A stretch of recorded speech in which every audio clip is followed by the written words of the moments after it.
Artlist.io.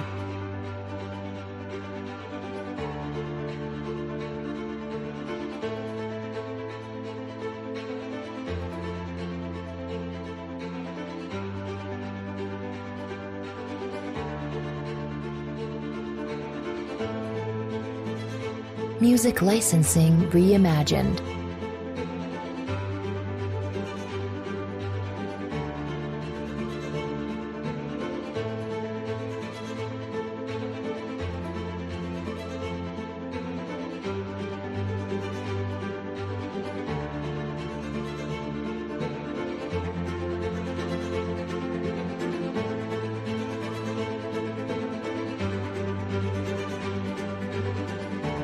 Artlist.io.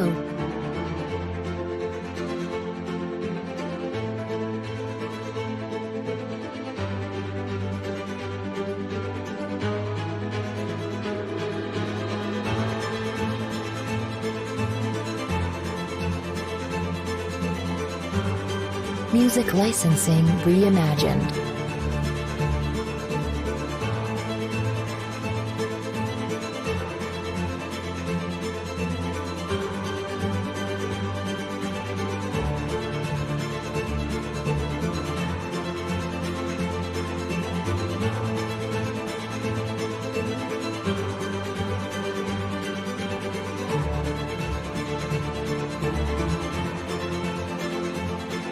Artlist.io.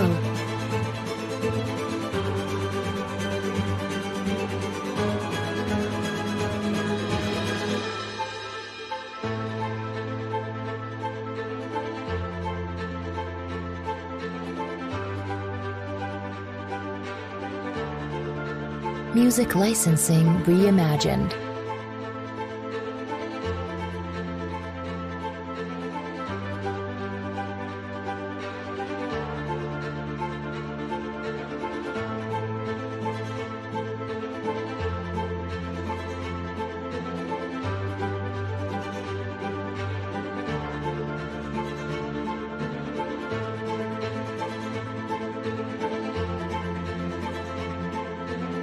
Artlist.io.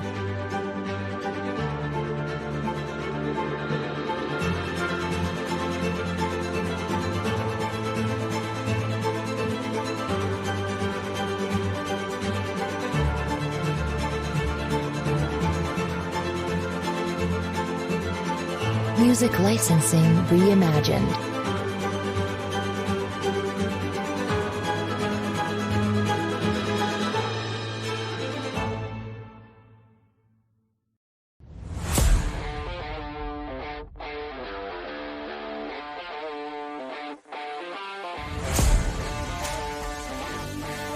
Artlist.io.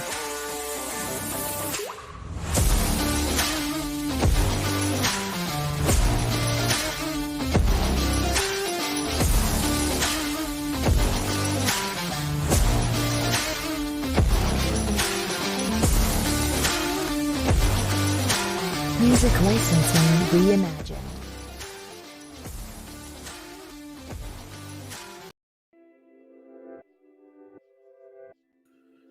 All right. Good morning, good afternoon. I don't know if it's coffee for you or tea if you're across the pond, but we'll get started. Impromptu solo stream. I did send a link out to a few people if they want to hop up. If I see it, they can certainly join. But just a few things that I wanted to cover. I don't envision it being a crazy long stream today. The first and most important thing probably is the free breed giveaway. Again, not as generous as some have done. But I think what it started with and what I would like it to build into is more interaction with the community to understand what everybody else thinks, not just what I think or not just what other people that stream think. And then maybe even hopefully longer term into sort of a polling service or polling data. I think one of the best ways to understand what to expect is to understand what all of you expect. Sentiment is very valuable information. So if we can incentivize people responding truthfully to surveys about, will you spend more per filly breeding this month than you did last month?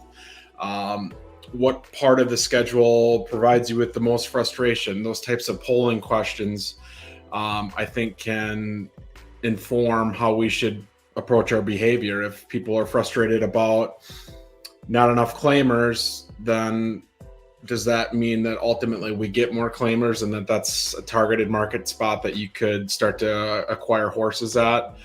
Or if it says that there's no place to race an A plus, then maybe the A plus horses should trade at a little bit of a discount. Again, just sharing anecdotally things that I've heard other people suggest. I do think the schedule needs a lot more claimers personally, and I would like to see a way to have fillies in the same claimers as the colts, whether that be by claim amount or whether that be by making the colts carry a couple extra pounds. I think there's a few ways to do it. So hopefully we get there at some point. I will share my screen. Let's see, get it up here 1 second. Always takes longer than you think. Okay. So I've got the horse page of Claire up. Claire ended up being arguably our best buy as a stable from an outright buy standpoint. This was a horse that I had diligently tracked down. So look to see what wallet owned an unclaimed ticket for multiple things, not just the Claire ticket here. Either saw what username they used on Magic Eden, or if they had a Twitter account tagged to it, what other NFTs they owned, if I'm part of the same community as them, if they're SMB number 1, 2, 3, 4, can I track them down in the SMB Discord? So we did that a lot throughout all of our stable construction. And occasionally after we'd got through beta V3 and kind of go live, we circled back with a lot of those. And then I'd actually bought a horse from this gentleman before. So he was nice enough to not make it some crazy elaborate process to sell it. I know initially he was trying to auction it off that night. So Monkey Tennis, I think, said his top bid was like $1,500, and then Crypto Hog said his top bid was like $1,600 or $1,700, and I think we paid like 18 and a half. So that was a different market, that was a different time, but still at that time I felt like it was a piece that was going to be really good for what we're trying to accomplish, and has certainly worked out. We sent out a poll just over a week ago. Like I said, I want to expand polling that's done to try to get information. So whether that's an email survey or a dedicated website, if there's anybody in the community that has experience in polling, I'm all ears. I'd like to help. If you want to take it and run with it, we can provide some of the stimulus to get people to respond. But the poll started with, I played the other game with a relatively modest stable. On track, profits were very good. Nothing I had was worth breeding with, so I generated no breeding income. I didn't breed with my own stuff. But I was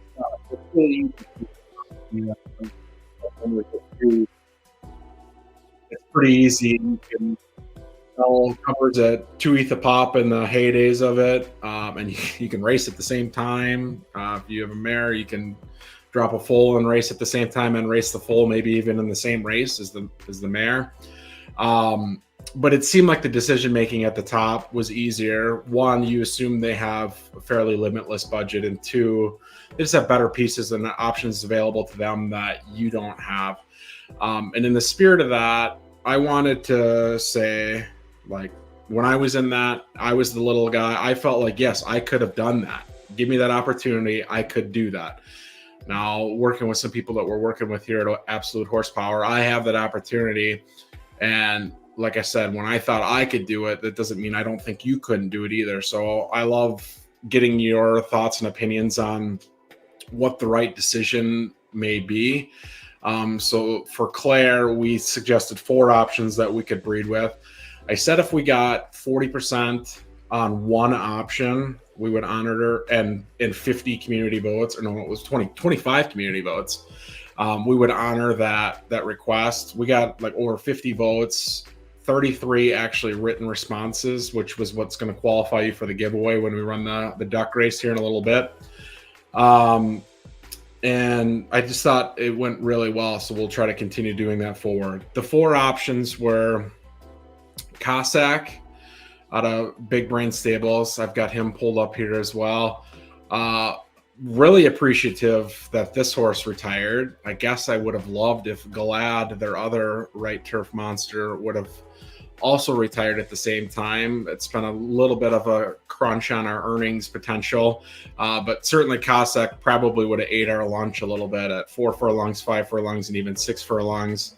It was a great horse, and this was racing when the best horses were racing.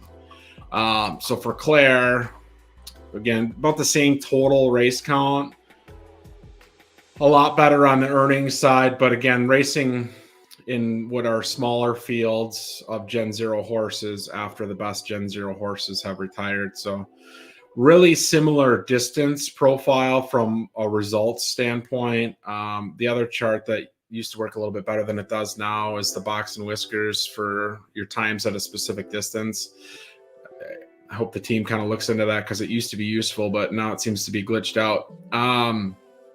But pretty easy to see over a sample size of 40 races each. They both really prefer sprinting. And other than She's the One, which is out of Mr. B's stable, which is an S filly, these are probably 2, if not the 2 best RTF sprinters. So that was the appeal of putting Cossack as an option to breed with as sprinters into sprinters. Now, we've talked about it before.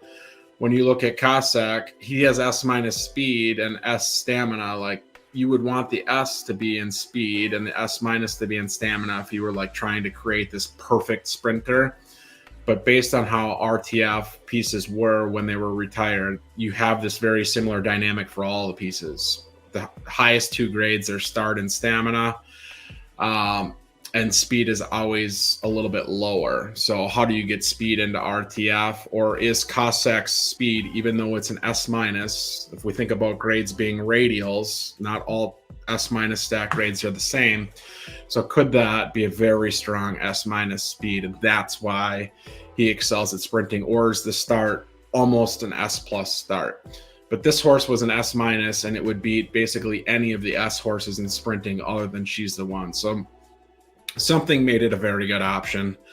The other 3 options I'll work through fairly quickly. I won't even pull them up. You can research them on your own if you'd like.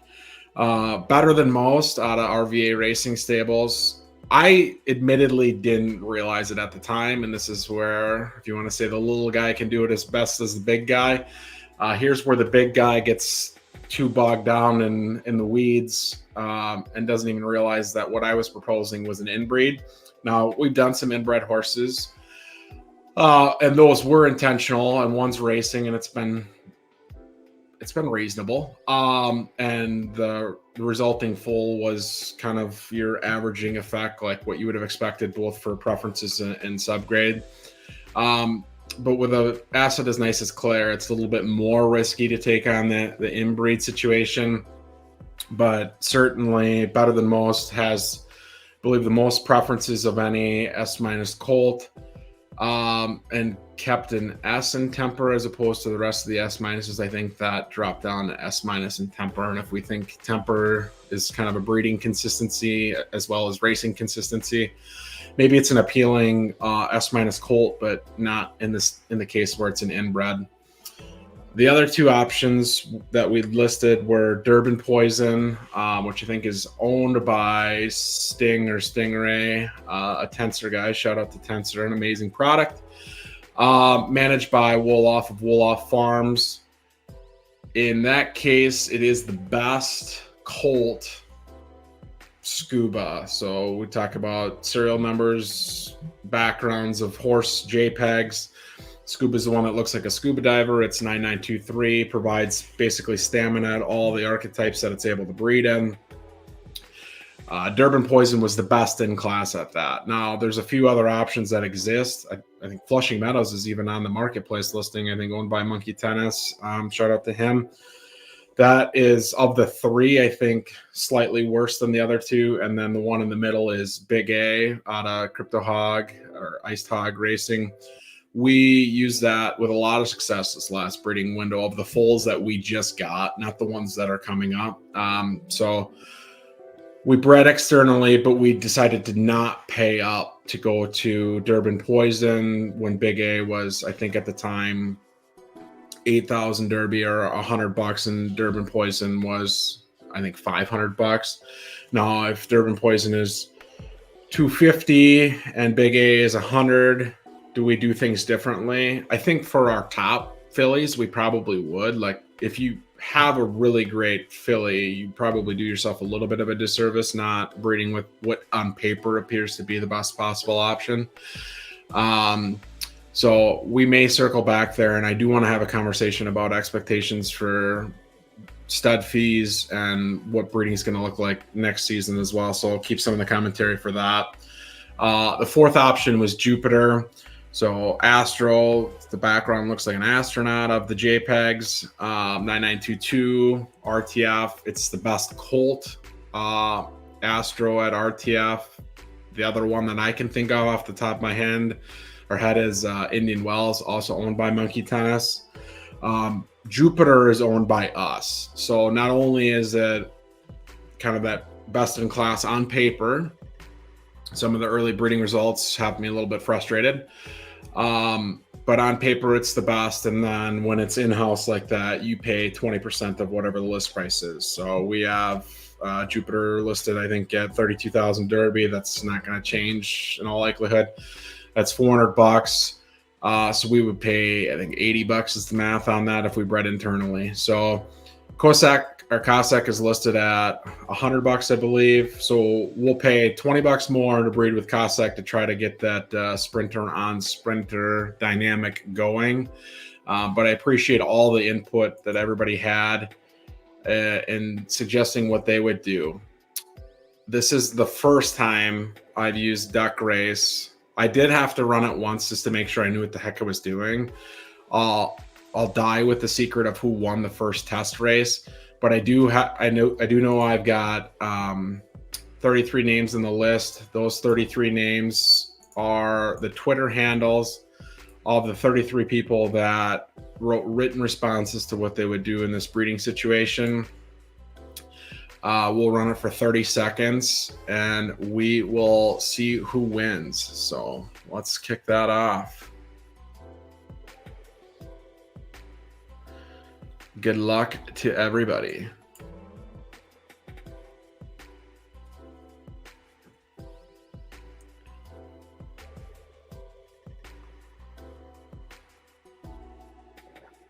These are always teases, like something starts strong, then dies immediately. Some villain of the community like Mr. B is probably going to win too. Ooh, map crypto, gonna do it. All right, map crypto. Oh, gentlemen, congrats on the win. And that was for many of our Gen Zero bolts. In case you can use your at RTF, or you can use follow at RTF, or you can use Mars, Saturn, and what is the other one? Maybe. One of our planetary named LTS pieces, I should know, but I don't. So congrats on that. I'll reach out. If you breed with that, you can pick your window within the next like 2 or 3 windows here. You pay the 20% transaction fee. The breed will be refunded to you. Again, I'll try to do these giveaways on a more regular basis going forward. I'll think of what I want to do for a poll. GM Lacey for the next poll. But if you got ideas, again, I think longer term, I do want to get into expectations for the economy of PFL, those types of higher level things that aren't single stable specific stuff. But if there are other things you want to do, let me know. And if I like the idea, we'll take it and run with it, and we'll let it go for another week like we did. Again, try to get higher vote totals every time. And then if we get written responses from you, you'll be entered into a giveaway. I think we'll stick with the free cover giveaway for a little bit, but eventually maybe if we do this in a more survey format of global economic stuff of PFL, then maybe we even throw in a few foals. So just things to think about, open to ideas. And like I said, if someone out there's got experience in survey data and conducting surveys, I am all ears. So then that kind of headline subject matter is, what do we do for the next 10 days? So everybody realizes, I think, that the season ends on the morning of the 25th if you're stateside, and then 30 minutes later you get your foals and you can race. What was 1-year-olds will be then 2-year-olds. What's racing now is 2-year-olds, and juvenile only races will be able to race in mature races. So there's going to be a lot that's going to change, but that's going to be a really congested week. Again, if you're smaller stables, I talk from the bigger stable mindset almost all the time. If you have questions for smaller stables and how that they would manage this time frame, I'm happy to answer those. You can either put them in the chat, you can reach out to me on Twitter, however you find it best to get the feedback that you want for your situation. But because I know the bigger stable stuff best, that's what I'll speak to. In the next 10 days, what I'm trying to accomplish is figure out what my breeding options are. Let's see what workbooks I have open. None open. So we have too many horses. So if you want a horse, need a horse, or willing to pay for a horse, reach out.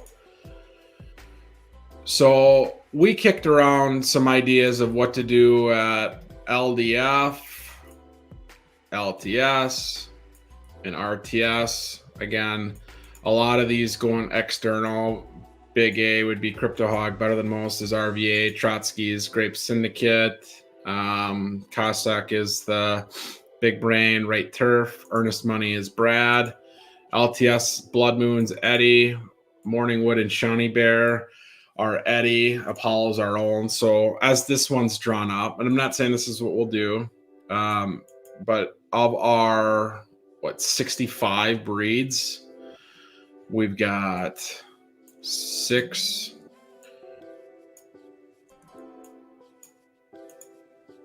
Why is that not counting that? Sorry. It's like 10. Mercury.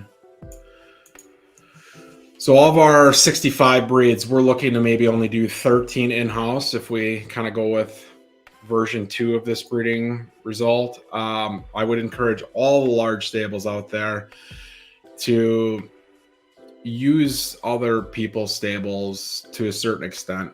Everybody's made a pretty good chunk of money that if that's been racing Gen Zero horses via Crown and it's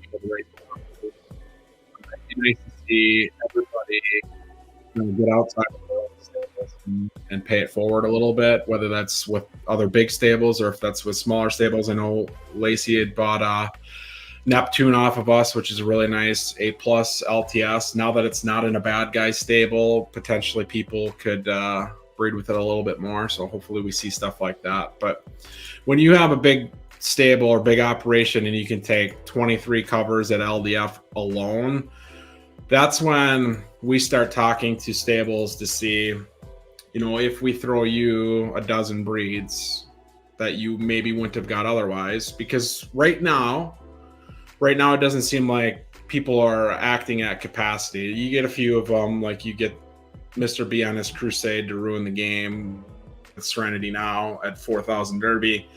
And he's sold out 35, I think, pretty much every time. And there's no reason to believe that that's not going to continue if he left it at 4,000 Derby, because what we have is population dynamic changes. So this will be the first month.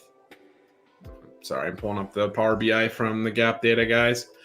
This will be the first month that 2-year-old fillies, which were kind of our crop one will be able to retire and breed if they so choose. I think in most cases, you'll see the vast majority of these fillies retire.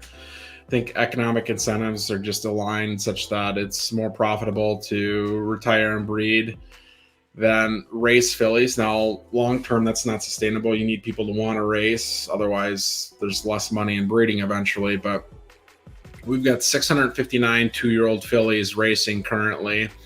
And those in the next 10 days will have the option, well, I guess 10 to call it 17 days if they want to race that first week yet, the option to retire and breed. So that's in addition to what we already have retired. So I'll clear this out. Take 659, throw it out in my calculator while this is loading. And we'll just do age 6 fillies,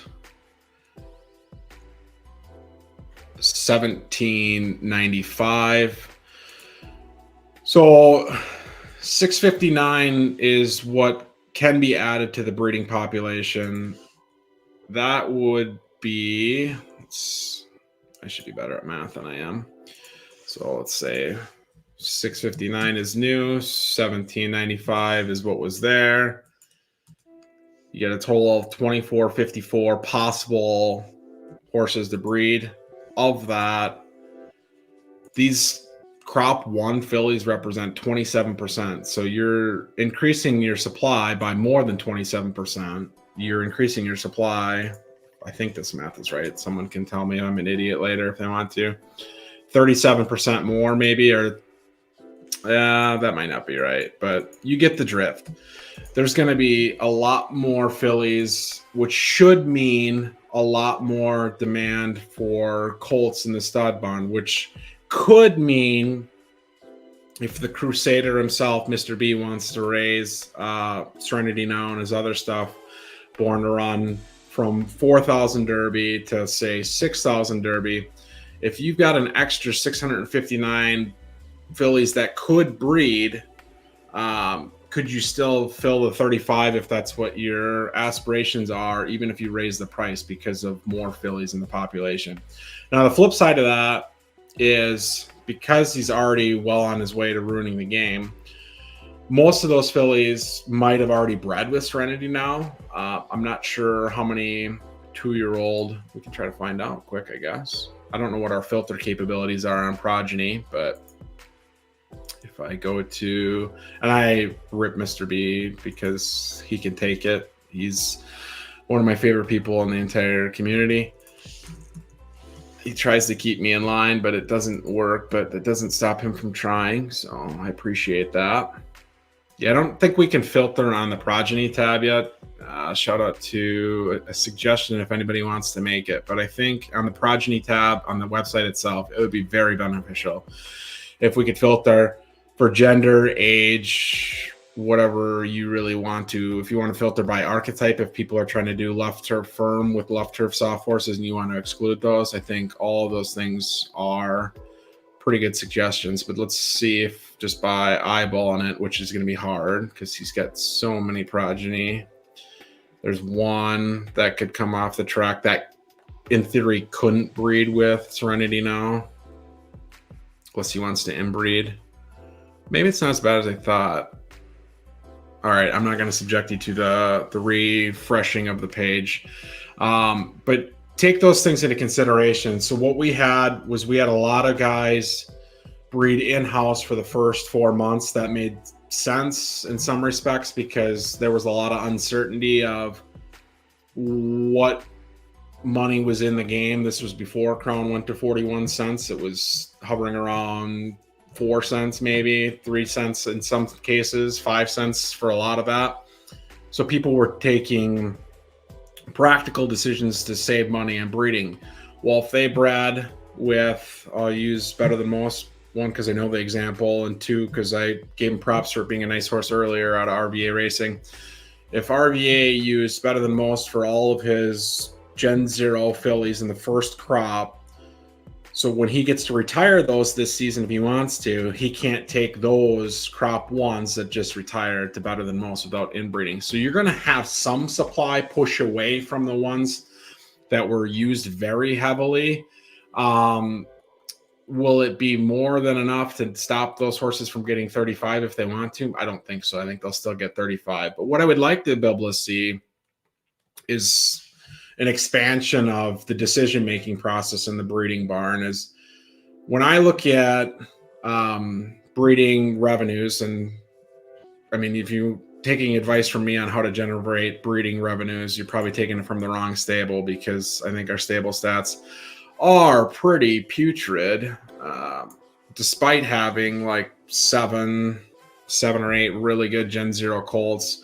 We've paid out more in breeding than we've earned, and part of that is what I spoke to earlier. Is I want people to give stimulus to other stables. You don't have to do it to us. I'm not really concerned about that, but it's really nice if you can stimulate the game by being a participant in the game and not just making it so that the team has to be the one providing the stimulus.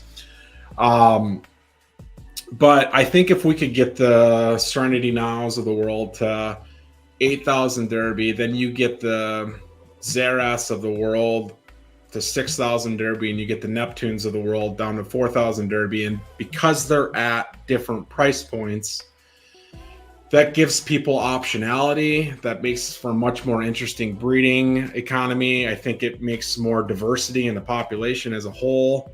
I think there's a lot of merit to trying to do that. And when I try to generate breeding revenue, I look at it from my monthly market cap. So if I have 35 covers at my disposal, one, I would consider what I can use internally.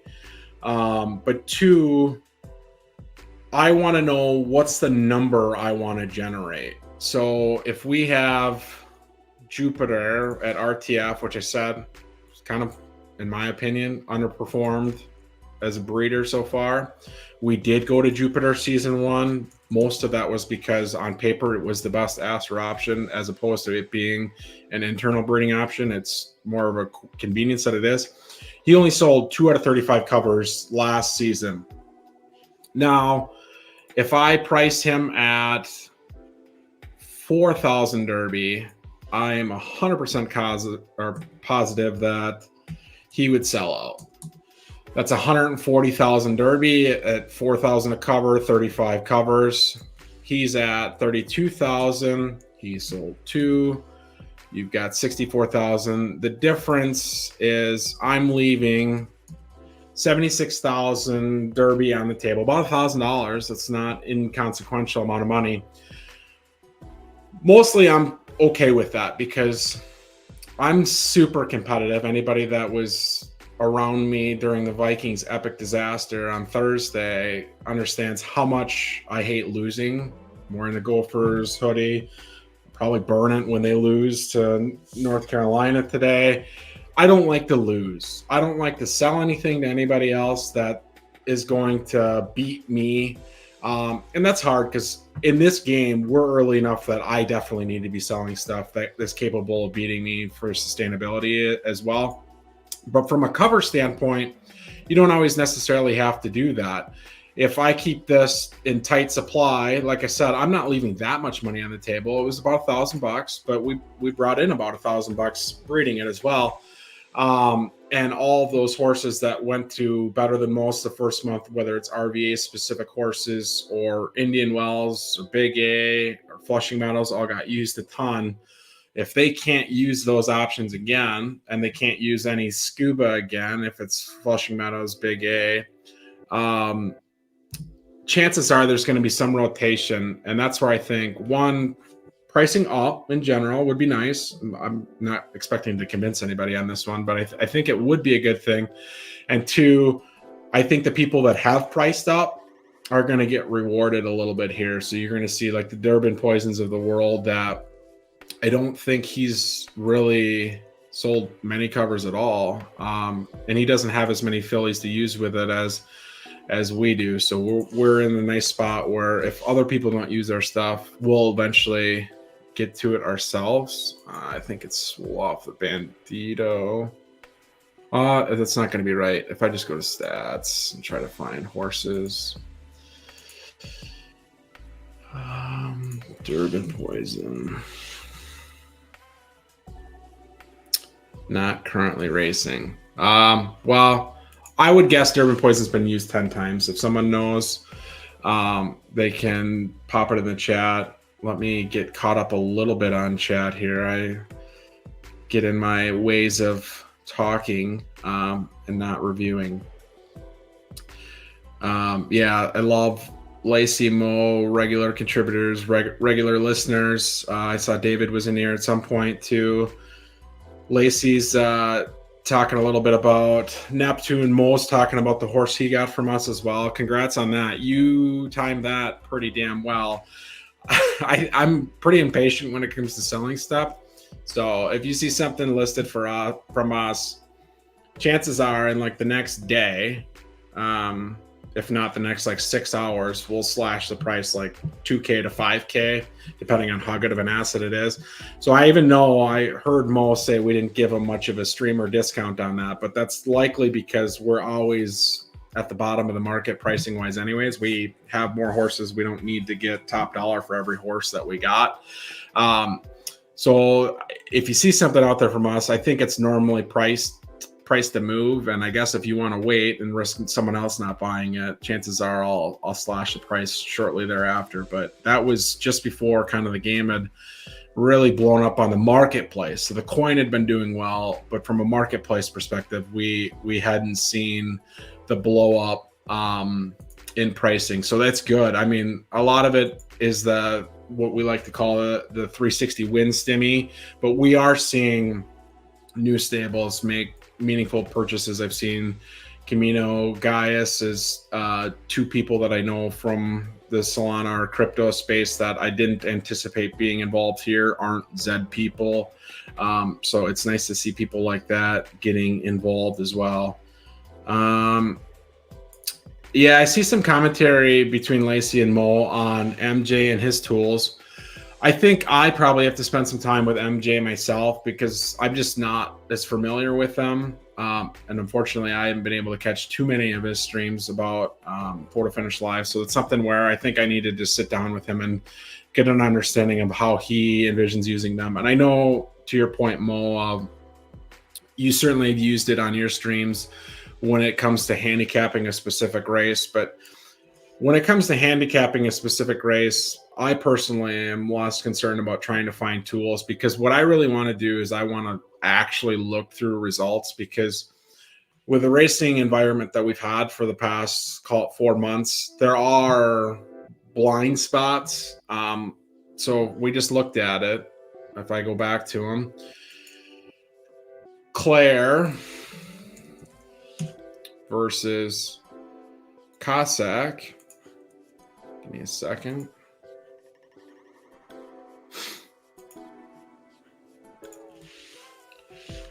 Oops. And I know you can do some filtering to say I only care about Gen 1s versus Gen 1s and those types of things. But then you still have to consider what other potential situations are being exploited. And I'll give you a couple examples of those because I think there's some that people don't talk about enough. Let's pull these side by side. So Cossack versus Claire. In 5 less starts, Claire's only won 2 less times, only finished second 1 less time, only finished third 1 less time. Has almost doubled Cossack in earnings. And I'm not here to tell you Claire's a better horse than Cossack. She's probably not. She's probably not a better sprinter. I would bet a lot of money that Cossack is. It's when they raced, in the environment they raced in, that would suggest that Claire looks better on paper. Now, can you filter that out through MJ's data? That one you probably can. But the other thing you have to consider is what races people are entering as well. So we're pretty headstrong on just entering graded or restricted stakes. So we have some A pluses and S minuses that we race, and we typically look for A plus restricted stakes and S minus restricted stakes, the occasional allowance. But other than that, I haven't run in a single handicap I don't know when the last handicap I ran was, probably 3 months. We haven't ran in a lot of claimers. That was because that our horses that we sold from the first crop, we sold a lot of colts early on, which should have been perfect for claimers. Now we sold them all too cheap in hindsight, even the fillies. But what we have left from crop one, so those 2-year-old fillies, like not gonna drop those in claimers. Next season, I think we'll have some colts to enter in there. But in the racing environment that exists now, we have the Oracle kind of rearing its ugly head again. The one part of it was fixed.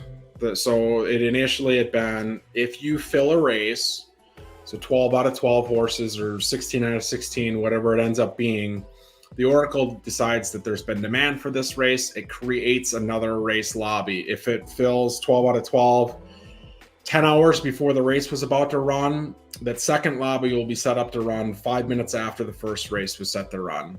That's healthy if it's 10 hours in advance. What we saw a lot of is people would wait, and we've done it a time or two ourselves. And part of it is to get our horses volume, and I can show you by looking at our A+ population on how hard it is to actually get them to all run. And that's why we need to sell more horses. So if you're interested in horses and willing to pay, hit us up. But so if I just go to A+, our LDF, there, and then grade A+.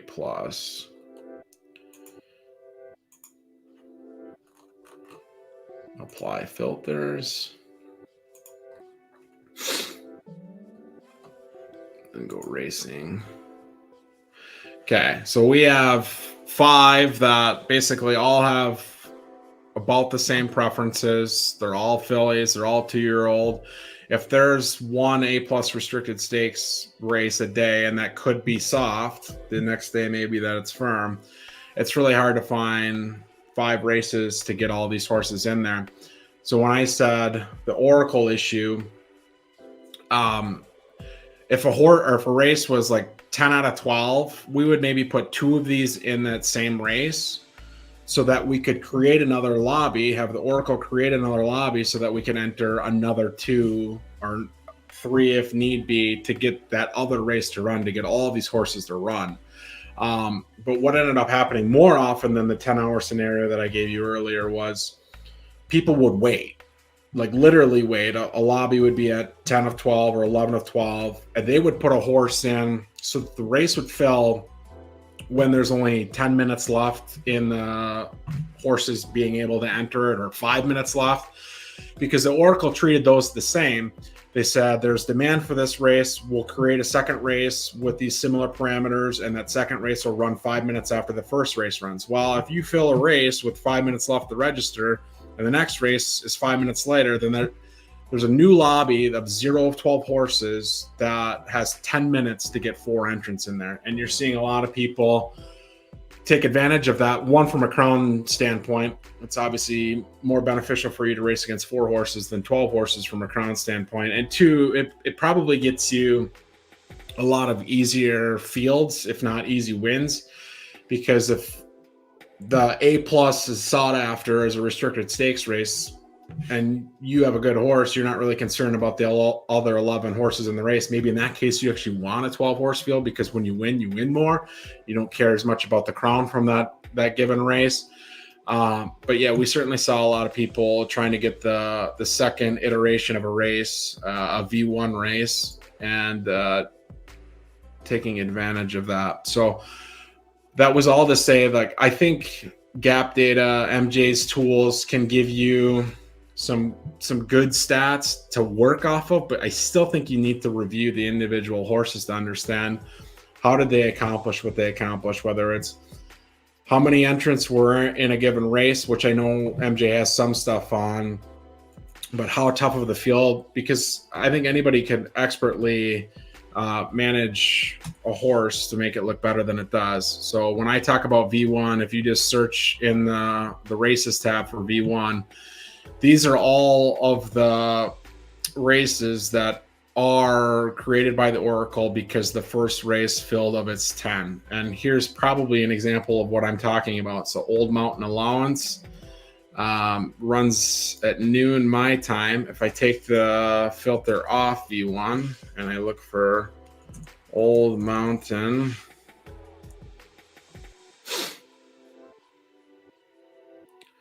bear with me in the loading.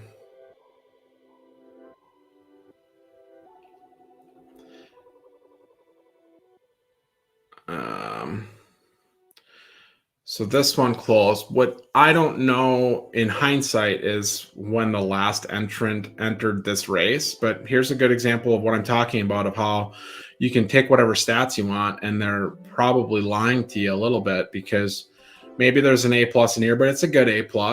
And this is an allowance race that seems to be most beneficial for S- because it carries 10 less pounds of the starting weight. So it would race at 116 pounds, and S would race at 119 pounds, and S+ would race at 121 pounds. So the best horse for this race probably is an S-. When I said we're doing grade restricted races for the most part, we're not racing in as many of these allowances as we probably should. Some of the entry fees are actually pretty good. But this is a pretty tough race. Like, I don't think anybody, it's a right dirt fast, so I don't think anybody's running off preference. You've got an S in there. No, again, they're at a disadvantage. You probably do want an S-, but in a 12 horse race, you've got 10 on paper good S-. Maybe Modern Elegance doesn't look great in preferences. In preferences, it might not look great. And that mattered for Gen 0. It is not as conclusive for, I swear I didn't know this. It's not as conclusive for Gen 1. But I am going to take this opportunity to say, okay, for the people that think preferences are the only thing that's marketable on the marketplace, why are we paying the premiums we're paying? This horse has 5.5 preferences at S-. I even probably would have told you, like, this horse is dead and buried, because there's so many RDF horses that it couldn't stand a chance to compete against all of them.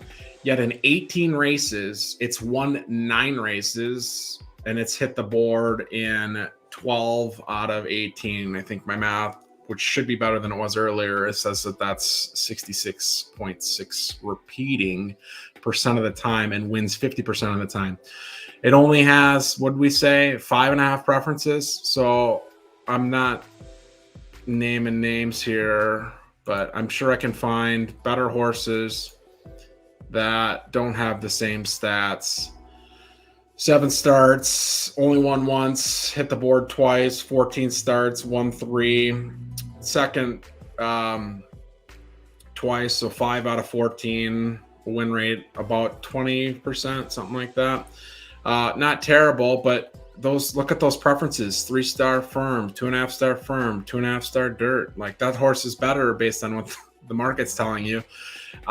This is probably another one. 11 starts, 1 win, 2-2-2. So preferences aren't the only thing that matter. They kind of did for Gen 0, because if you had preferences, that meant you had total boost. If you had total boost, that means you had stat boost. If you had stat boost, that meant you were a good horse. We're blending horses together now. We're more or less taking averages in a lot of cases, and there are some variants to that, but it's pretty clear right now that preferences are being overpaid for. They might not be overrated, but they're being overpaid for. So this, well, it does have a win in a 12 horse race, but some of these are pretty small fields. 2 wins in 12 horse races. That's pretty nice. Second in a 12 horse race. Yeah, there's really nothing wrong with this horse at all, is there? from an S and an S minus, and it stayed an S minus. And I think that's probably more indicative of why it's successful than the number of preferences it has. So if you take an S and an S minus and average them together, again, this is a strong S, near top-ish S. There are some better examples, but it's pretty close to the top. And this is kind of a middle of the road S minus, again, because for Gen Zero, we knew this. We knew that a horse that had 3 preferences was weaker than average at S minus. We knew horses that had 6.5 preferences was a well above average S. So now if I say like average an S and an S minus together, you should get the border of an S, but then you add into that you're starting with a good S and not a, I mean, it's not a great, but it's not a brutal S minus. Then the average probably should actually be an S, not an S minus. And since it stayed an S minus, there's a pretty good chance that that's why it's having as good a results as it is. We have a horse like that, and I was beyond distraught at getting the reveal of the global grade, because my expectations are always too high. Board Ape, it's from one of the only 2 SLDF fillies that are 18.5 total boosts. I think YSM's got one a little bit lower than that in total boost. And we used Johnny Bear because it was priced right.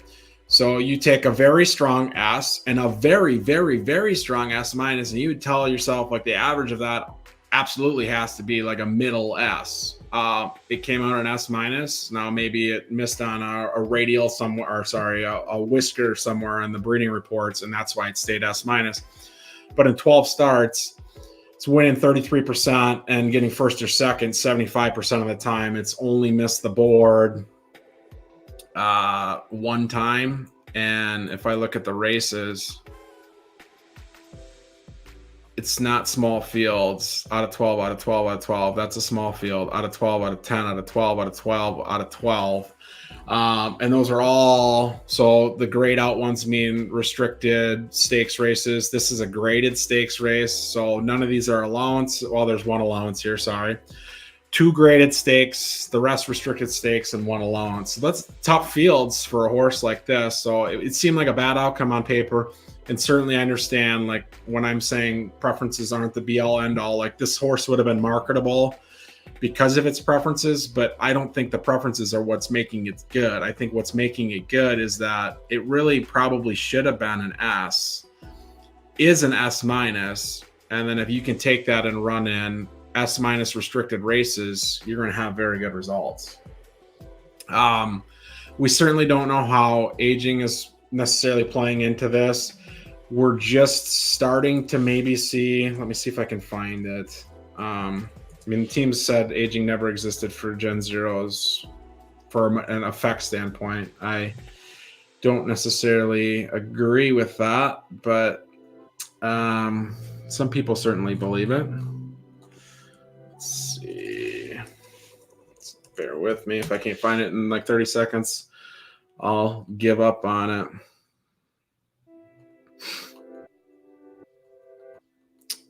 And I will give up on it. There was a chart put out by the team that showed kind of green bars of a 7 or 8 horse field, and the bars kind of went up and then they plateaued and then they came down, and the length of time that they ramped up was different between horses. The length of time they stayed at the top was different between horses, all of which the team has consistently said. And that aging will be a factor for these crop 1 horses that are racing now. But in that picture, and again, it was either a 7 or 8 horse race. Someone can drop it in the PFL server if they know the one I'm talking about. But the first aging impact, so that first ramp up, even of the first horse, the one that got there the quickest, wasn't until kind of what I would say like is right now, like the 3rd week or 4th week of the 2-year-old seasons, when it finally started to make an uptick. So if that's to be believed, then we haven't seen anything about aging be a factor. So what we're seeing is just the raw stats and the raw preferences. And that's why I think we're seeing the ones that maybe underwhelmed on the breeding outcome from what your expectations would be. And that's why I think that that's a valuable exercise when you're taking Gen 0 and Gen 0 horses, because we knew everything we needed to know about the Gen 0 horses in large part. And we won't for crop one. Even the colts, even when they retire, you'll see their stack grades, but you won't really know what the makeup or what the radials are of that. You can kind of back into this horse was very good at sprints, like the Cossack example we looked at, which was a Gen 0 horse. But let's say there was a Gen 1 version of Cossack that was a great sprinter, but it had a stat you wouldn't like for a sprinter, S- speed in Cossack's case. Then could you just discern that maybe the start was really high of an S or the speed was a really high S-? You'll get there. But I don't know that you can make conclusive statements on it. So going back the last half hour, probably in the next 10 days, what I'm looking to do is look at stuff like this, is figure out what horses have raced the gauntlet. Like I would consider this. Now, again, maybe it's a cheat code to be able to race this horse in S- restricted stakes, because it's probably better than an S-. But I want to know the horse is doing something like this as opposed to the ones that maybe have easier examples. And I'm not picking on this horse. It's actually been very good, obviously. But we're seeing more allowances here. A couple graded stakes, but getting 6th out of 7th. A maiden, which we haven't run a maiden. Maybe we're doing it wrong. First in a graded stakes there. Out of 4, probably crown farming and maybe lucked into a win. Let's check the field on that. Well, that's not a bad field. You got an RTF that probably shouldn't be there, but the other ones are reasonable. So I want to look at the individual horses that I'm considering breeding with. If it's a colt, if I'm looking to buy, I'm probably looking for colts, because what we're going to see develop is a dynamic where, as much as I didn't like, if you watched my stream on how crown was allocated between Gen 0 and crop 1s, because crop 1 horses raced for 70% of the entry fees that Gen 0s raced for, which we're seeing play out. If the race lobbies are exactly equal, the number of races you have, if your entry fees are lower for the crop 1, then the Gen 0 are racing for more crown. And in a lot of cases, they're racing in smaller entry fee or entry count fields versus these Gen 1s. If we just look, Bored Ape's racing a lot of 12-horse races. So on a per race basis, Bored Ape is getting next to nothing in crown because it's getting the prescribed amount of crown because everybody entered. So in this 12-horse race, each horse got 59 crown, basically 60 crown. Now, if only 4 horses entered this race, each horse would get basically triple that, or 180 crown. So I didn't like how that dynamic developed itself. The Gen 0s were better assets to race for this season that we're in right now. They still are. We've got one that's racing in the Artemis Cup tonight that we claimed. It might be the first claimer to go on to win a major. We will see. But claimed it for $75K about a month ago. Timing was pretty good on that claim as well.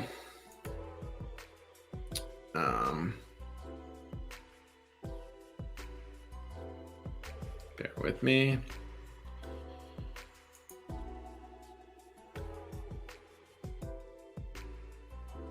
I feel a little bit bad for the person that threw it in the claimer, but such is life with the risks of claiming. So if you convert this to USDC at the current crown price, about 5K up. When did we claim it?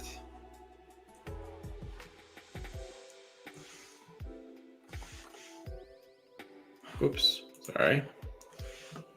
Apparently if you do page down, that takes you over tabs. Claiming. So we claimed it on August 24th. Let's go back to the other chart. Again, like I said, MG stuff is probably better for this. I just need to learn how to use it. So if anybody wants to facilitate that conversation, I'm all ears. August 24th, go up to the line if I can. So we made about 2K racing it since we claimed it, and claimed it for a little less than 1K. And then we'll retire it and use it. I'm hesitant to confirm we're 100% retiring it now, because what I'm talking about is what I didn't like about Gen Zero, how Thunderstorm has this great environment to race in, where he's racing in a lot of 4-horse fields or 5-horse fields, second out of 5th, first out of 7, 6, 5, 6, 6, 6, 5, 7, 6, 6. These are all majors, or grade 1 restricted, or grade 1 races as well. He's not raced in 10. He hasn't raced in a 10-horse field in like 3 weeks. So I didn't like that. That was a long way to say I didn't like that. But that's going to kind of replicate itself for these 2-year-old colts. Now, the fillies will likely retire. If you want to race a 2-year-old filly, once it becomes 3 in 10 days, you can certainly do that. I probably personally won't.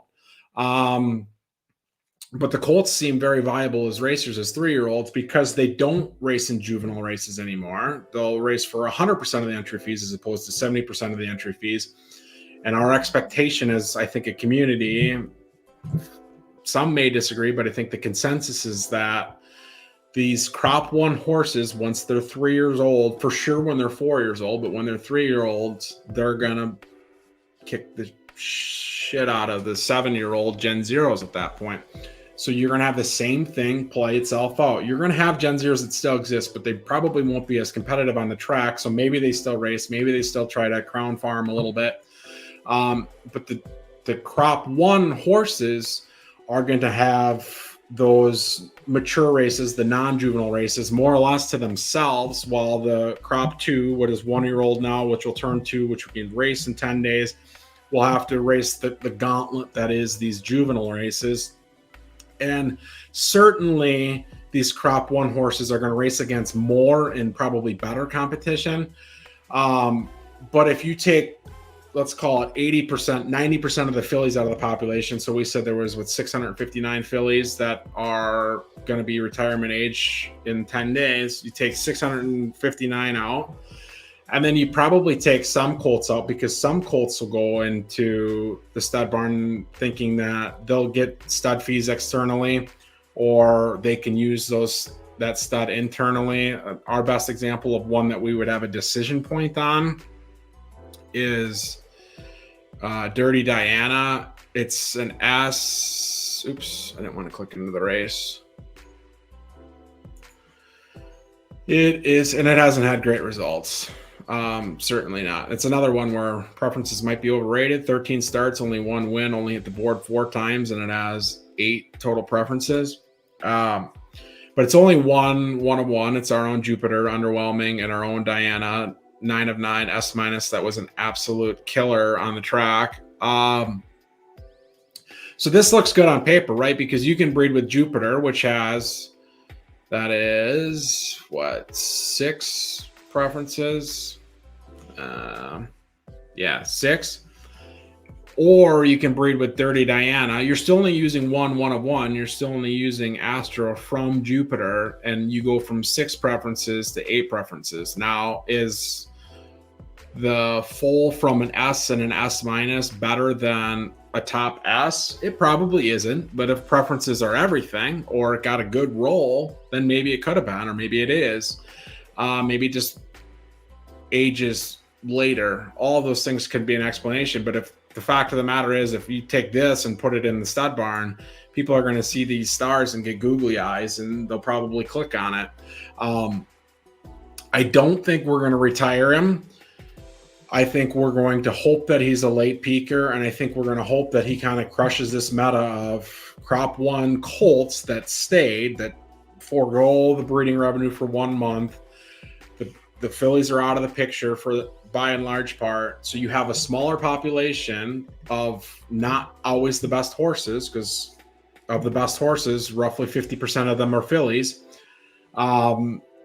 I think it's going to be pretty lucrative for these age 2 colts now in 10 days time to race. And some people will at least race the first 6 days or whatever, because they can hit the stud barn and still have 1 day to stud themselves out. But it's going to be really interesting to see the stat reveals for the ones that do and what's left. So if I was looking to buy right now, I think that's probably the best place. Again, not financial advice, but people are clearly over their skis a little bit on preferences and fillies. So maybe you like preferences, maybe you don't care as much about preferences, but I think the 2-year-old colts are probably the spot of the market that's maybe not well thought out. I don't know what's out there. I can look. So if I do colts, youngest age to oldest age, yeah, 2.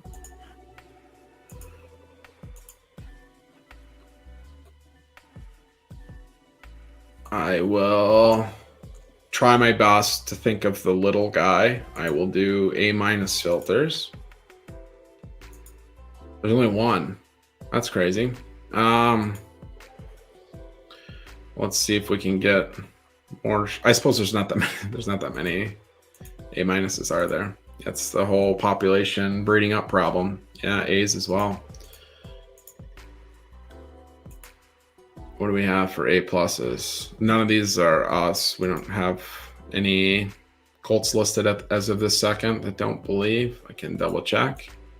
After this, I will. So there's some out here, and it's sorted by most recently listed. A lot of times I'll go price low to high and then just find something that seems like it makes sense. So if you're looking at race records, nothing jumps off the page in the first few examples. 3 out of 13. I would click into that horse and see like what are the quality of those 3 wins. Hits the board 7 out of 14 times. That's not bad. What are the quality of those races that's horse run? Like, I'm not to the point where I'm willing to trust a stats site to tell me that this horse that hit the board 7 out of 14 times is a good horse. The preferences look cool. I'm not to the point where like the preferences matter the most. This horse that has 4 preferences total might just be a better horse than this one that has 7. So if we look at Skywalker, this is the one with 7, 4 horse, 4 horse, 5 horses. Some of these are bigger, but 4 horses. So now let's go back and do its good finishes. 2nd out of 4, 4th out of 4, 1st out of 5th. This is a good result here. 2nd out of 12 in a restricted stakes. This was a claiming race. So even if it won out of 5, is that a good result? 3rd out of 4, 3rd out of 4th in claimers. And maybe they're farming, because this horse that is currently available to be purchased for $35K is racing in $60K and $75K claimers. So maybe they just wanted to be 4 out of 12. They'll take their crown stimmy. But that's what I'm saying. Like, how do you use a website to tell me the behavior of what the horse has done? Like, maybe the horse is actually better than this, and he was just making a conscious decision that it's more lucrative for me to knowingly lose, hope to hit the board, and take the entry fee times the crown that you're going to get. So he's losing about 600 Derby here. He lost about 1,000 Derby there. I can almost guarantee you he made more than that in crown stimmy from those races. So you got 225 there. What did I say? I have to make up 1,600 Derby in the Derby losses. So 119 and 225. I'm probably like the only person that still uses the calculator app, but times, let's call it 0.18. I don't even know what we're at. So he made $62 in crown, and he lost. Oh, maybe he did do it. Not great. I think we said he lost about $1,600 divided by 80. Oh no, never mind. So I'm still bad at math, is what we learned there. So in crown, he made profit $41.92, counting for his Derby losses. So how do you evaluate how good of a horse that is based on any tools that exist? I would say, yeah, they're both thirds, so you almost have to take two of the thirds off. But maybe if it's racing in a race it should race in, it races better. Maybe it races worse. So this is a maiden. I don't necessarily love evaluating maidens. Another maiden here. This race I think I would pay attention to. This race I would as well. This race, this is a good result here. Second out of 12 and A plus restricted stakes, I think. Yeah. I mean, maybe this horse ahead of it is a very good horse. Certainly looks to be. Hits the board 10 out of 13 times, 5 wins. If I'm getting second to that horse, not mad about that. Beat our horse. So not financial advice, not saying buy Skywalker, buy Lord Saren. But just look at where it's doing well, how it's raced. So I care about, if I want a horse to do well, I want it to do well, and allowances that make sense for that horse to do well in, and restricted stakes is the easiest one because there you're completely against your peers. So if you're getting 12th out of 12th in restricted stakes, not great, Bob. 6 out of 10. No, should not been in a graded stakes. I would throw that one out completely. Allowances, handicaps are harder to evaluate unless you click into the individual allowances. Handicaps are kind of impossible to evaluate. So that's why I kind of hang my hat on what is it done in restricted stakes. Otherwise, click into the allowance races to see, was that a good allowance race for an A plus? So of the two, I guess if I just say I had a favorite of the two, I think the Skywalker horse probably actually is decent. And if it's doing as well as it did in that restricted stakes that we looked at against other top horses, maybe that best horse in that race retires, and then this guy moves up the ladder 1 rung or 2 rungs, because the fillies in that race are also going to retire as well. So those are the things that I'm paying attention to. Now, we haven't bought many like that. One, I don't need more horses. We've seen 7 problems of how many horses we already have in this stream alone, but it's something you have to pay attention to. I still think claimers are probably your best spot to find a horse. If you see a filly in a claimer, chances are it's probably somewhat claimable, certainly below. I mean, you could just look at the floors for, we'll go racing. I'll have to redo that one. I hate that I always have to redo that. But if you do 2-year-old fillies, let's just do A pluses.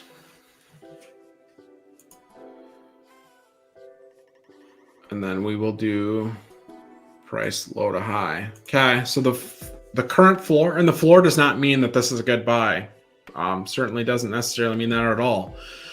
But if the floor for a 2-year-old A plus filly, so racing horses now, filly, crop 1 is 50K Derby. Let's say it's even 40K Derby.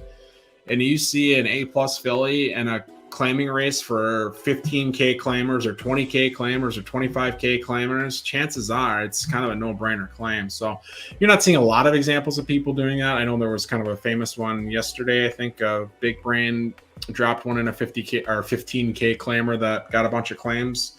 But yeah, I think there's an edge to be gained for people that are willing to pay attention. Going back to my experience in the other game, is that's where I was good. I was paying attention. I was only managing at most like 12 horses. Right now, our stable has, let's look, I guess.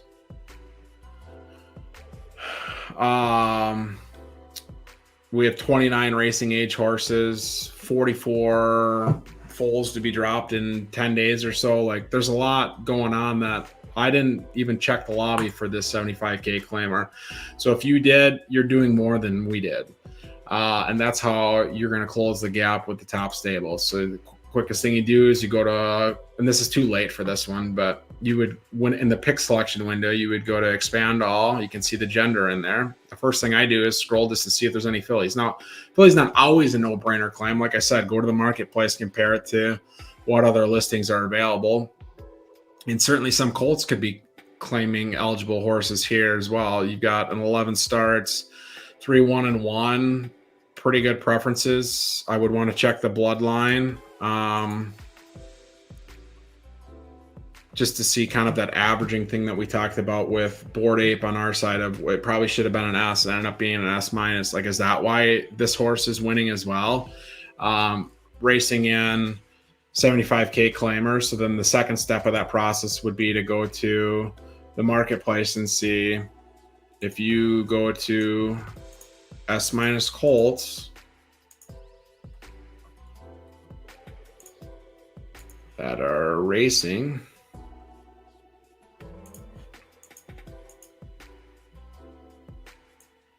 Not youngest. What's the price? Okay, so the floor is quite a bit lower than that. So even if that horse is really good, I can buy, or sorry, I got to turn the racing filter back on. I wish those stayed. Okay, so it comes up a little bit. So obviously this probably isn't a great horse, but if the floor is 42K, then you have to evaluate, is a horse that is competitive in 75K claimers better or worse? How much better than worse than it is? It looks like it's won actually a lot. It's won an 83K claimer, 75K claimer, decent field sizes too. 7, 6 is a little light, 9 is very good, 1 as well. So maybe a horse like that is something that you want to do, because when we looked at the marketplace for those 2-year-old colts, we looked at A+, there was like 5 total listings.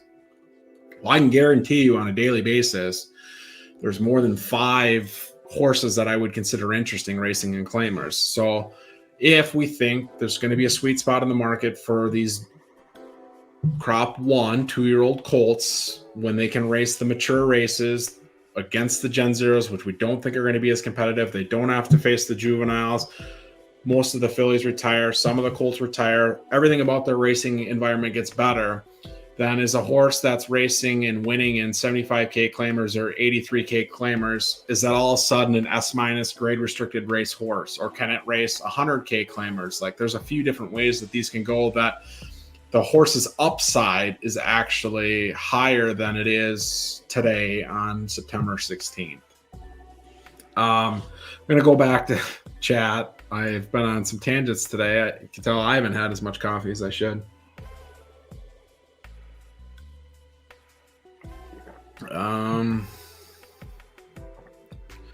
Yeah, Brad commenting on breeding strategy, what the game's about. Yeah, like I said, I think the people that were patient, you certainly were as well, with earnest money, I think that could tend to pay itself off when people have to make that rotation. What gets hard about that one is Born to Run is the same sire, but long term, it's not the same sire. So if we looked at, I'll try to pull them up here quick. Being cognizant, we're already at an hour and 20 minutes here, but if I pull up Miami right turf,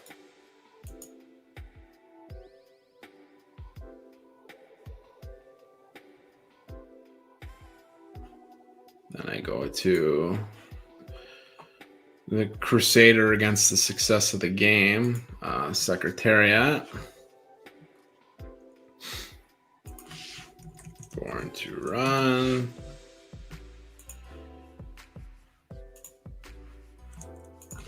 Earnest Money, which I still crack up at the horse name about. I like that we can make fun of situations that were at least tense at the time. So well played on that one, sir. Well played. So if you go to the bloodline, Rarity 93, Rarity 93. These are siblings. This would be no different than if I was going to do the Claire and Better Than Most breed. They would have the same sire in the PFP. So anything that bred to Born to Run in the first crop cannot breed to Born to Run again without inbreeding. That one's fairly obvious, right? So maybe it goes to Earnest Money and then, or not Earnest Money, sorry, Born to Run. No, that's still an inbreed. Maybe it goes to Better Than Most. So you shift Rarity 93 over and then you put Better Than Most here. And then maybe you go to Mercury, which is RS minus. So then you're shifting this Rarity 93 to the great grandparents. And you have Better Than Most here and Mercury's here. Then the next time you breed, you actually can use Earnest Money because the JPEG itself, the Rarity 93, will be off the screen. And Earnest Money will be here. Mercury will be here. And then Born to Run, the horse Born to Run, will be here, I believe. Did I do that right? If I didn't do it right, remind me to revisit it, because eventually the sibling thing means you can use them again. I think most people are thinking of it in the example of, let's say, Serenity Now versus Zerath. If you use Serenity Now, the next month you use a Scuba, the next month you use a ticket taker, ticket window, then you can come back and use a different jockey, which Serenity Now is the jockey 9925. You can use a different one. So you could use Zerath in the month after that. So I think we'll see, like I said, rotation and breeding strategy, and it may come back to the people that kind of held firm on pricing a little bit early on. So, I mean, I would welcome that. I think that it's good for the game if you're seeing variability in what sires are being used. What else we got in the chat here? Prefs are dead, right? No, I don't think they're dead. We talked ad nauseum about they're a useful tool. They're less useful than they were for Gen 0. What else do we got? Let me pull up my impromptu agenda for my impromptu spaces, where I went on 7 impromptu rants. If there's any questions in the chat now that I'm actually looking at the chat, drop them in there, and I can certainly try to tackle those. But of the things we wanted to talk about, we talked about the raffle. We talked kind of about the next 10 days. So what I'm doing is I'm monitoring the marketplace for, personally, I would be monitoring it for age 2-year-old colts that I think can win, and I think can win at a higher level than they're winning at now. I'm scouting kind of crop 1 colts, as I call it, from a retirement standpoint. Now, this one we don't know the answer to. I guess you could network and ask people. Where we had that Dirty Diana, the 8 preference S RTF colt with only one of one in it. If I was at RTF and that piece was of interest to me, I would reach out to our stable and say, what are your plans for Dirty Diana? Are you going to retire? Are you going to race? To try to figure out what your options are, because I do think this season, and particularly every season after that, as you increase the supply of the fillies that are breeding every single season, and soon you kind of multiply that effect, that it becomes a little bit of a game of musical chairs if Gen 0 colts end up being the preferred breeding strategy for several seasons. Now, that's the strategy we deployed in Beta V2. Now with breeding reports, I think you'll have some insight into, are there cases to be made for breeding with a crop 1 or a Gen 1 colt that maybe only has one of one in it, or has 0 one of ones in it, to keep those options open later. Like, I think there's going to be, on a case-by-case basis, there might be some of those. But if Gen 0 proves to be like the dominant breeding strategy for, let's call it, the next 6 seasons, then there's only 35 Born to Run covers. There's only 35 Serenity Now covers, and you're going to actually have to be proactive in your breeding approach, because if it sells out on the first day, then it's not there. Now, maybe you go to Zerath, and Zerath's also 4K. Like, right now, things are cheap, but what I'm saying is, if you get more fillies and then more fillies, then multiply more fillies, and if we think Gen 0 still could be the preferred breeding path, eventually you're going to have to breed somewhat early if you're going to try to get the results that you want. Whereas before, you could kind of just wait it out and evaluate. question in the chat here. Let me get back to that screen.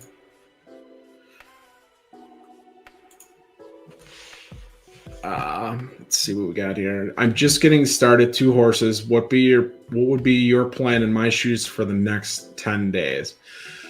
I mean, the question would be, are those horses racing eligible horses now? Are they 0-year-old foals? Are they 1-year-old foals? Are they Gen 0 horses? Are they colts? Are they fillies? If you have a link to your stable, I can try to pull it up. Drop the link to your stable in the chat if you've got it handy. Or tell me what to look up, one of the two. 1 filly, 1 colt, he says.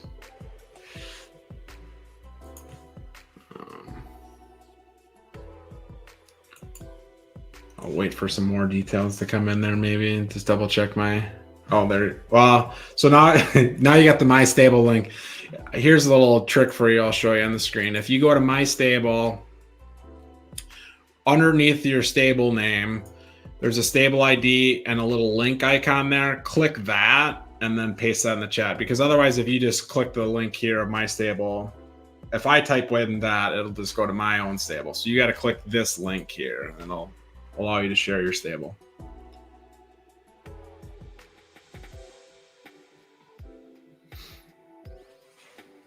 Give them a couple more seconds here.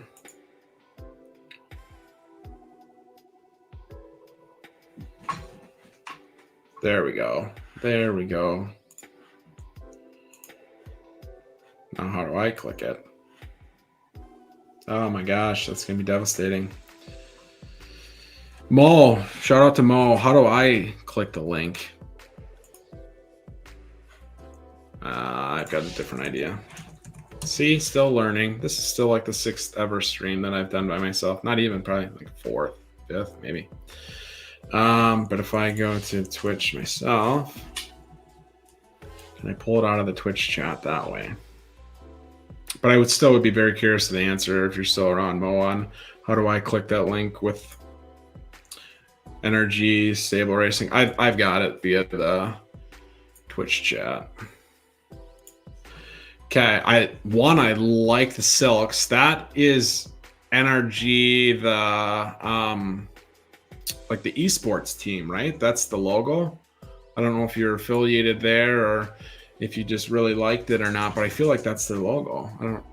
You can comment if I'm onto something or not, but I do like the silks and I do like logos when people spend some time on them. So yeah, 2 A's, pretty solid preferences, both 2-year-olds. One's a filly, one's a colt.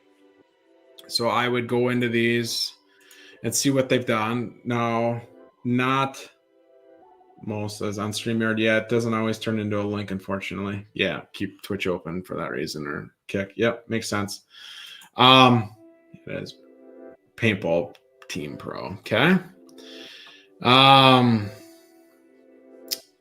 Okay, so I would look at the Colt because this is the one that I would consider continuing to race, and I would want to see what have we done with it. So looks like probably an A grade restricted race, a full race, 12 horses, all pretty low price claimer here, an allowance, a graded stakes. Now that probably shouldn't be racing an A there, especially if it's of 9 entrants. Like of 4, I can understand some cases where from a crown standpoint that's the most beneficial path for you.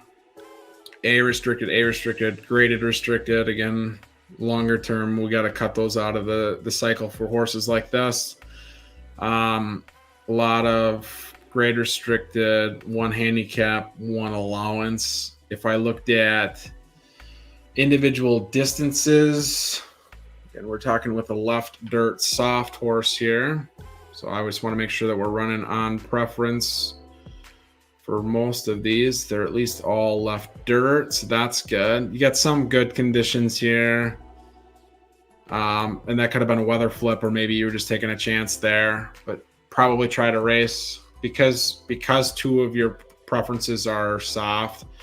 You probably benefit more from sloppy than soft, or than other horses do. Now, obviously, these two sloppy performance were not just sloppy on the track, but sloppy in the box score. But let's see if we can find something of use to this. So then the next thing I would be looking at, and I get fleet figures are the bane of a lot of people's existence, and they're not always very meaningful.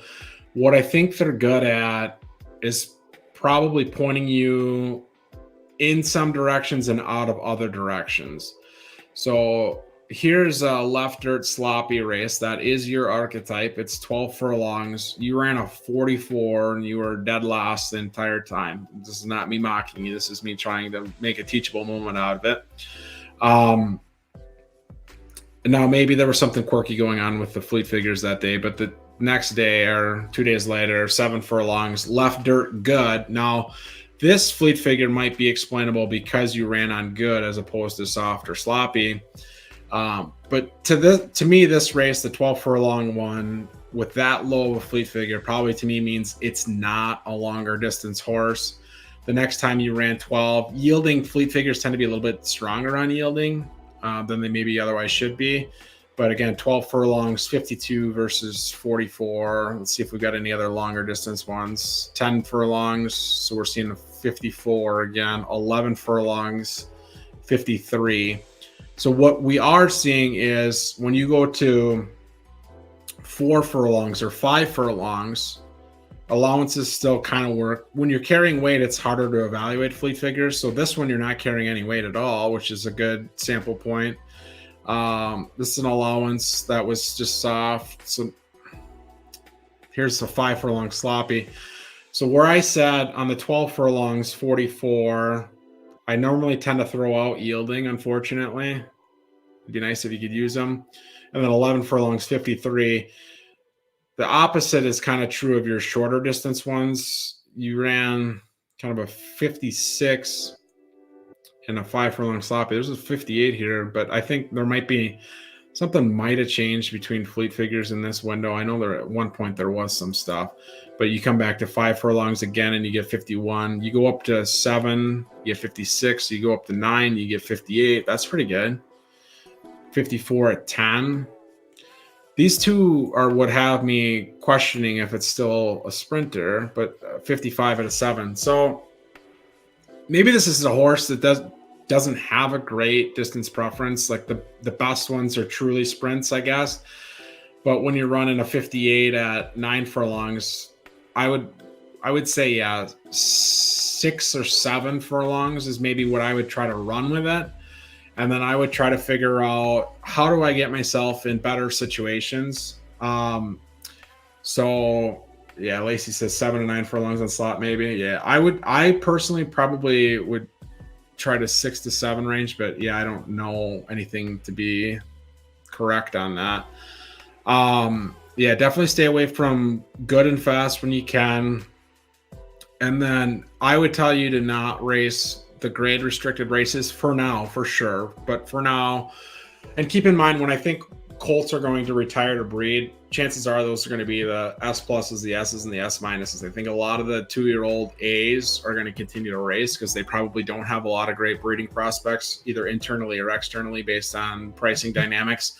So when I'm telling you to consider claiming a horse or consider buying a horse on the marketplace, just keep in mind that where you're going to see the rotation of colts off the track is going to be at the higher end. Now, the fillies will still leave basically everywhere, and in all likelihood, colts less so. So getting back on track here, yeah, anywhere between, yeah, we'll include Lacey's range, 6 to 9 in distance. Stop racing the grade restricted races. What you need are allowances where you're getting the best of it. So let's look at, or claiming races, but let's look at the 2 allowances you ran with this one. So non-winners of 3, like these are going to work in your favor. These conditions are going to work in your favor eventually, because the horse that won can only race in this type of race 2 more times, similar for any other horse in there. The weight starts at A, goes to S minus. So an A only gets a 2-pound advantage against an A plus, but gets an A plus gets a 3-pound advantage against an S minus. So S minuses are basically kind of dead in the water in this race, as seen with the S minus that got 9th. But in this case, there's no advantage to the A as opposed to an A plus, because we think 2 pounds is the equivalent of a subgrade. So what I would be trying to find is a race where your A gets a 3-pound advantage against an A plus. So if I go out to races, we look for allowances. We go left.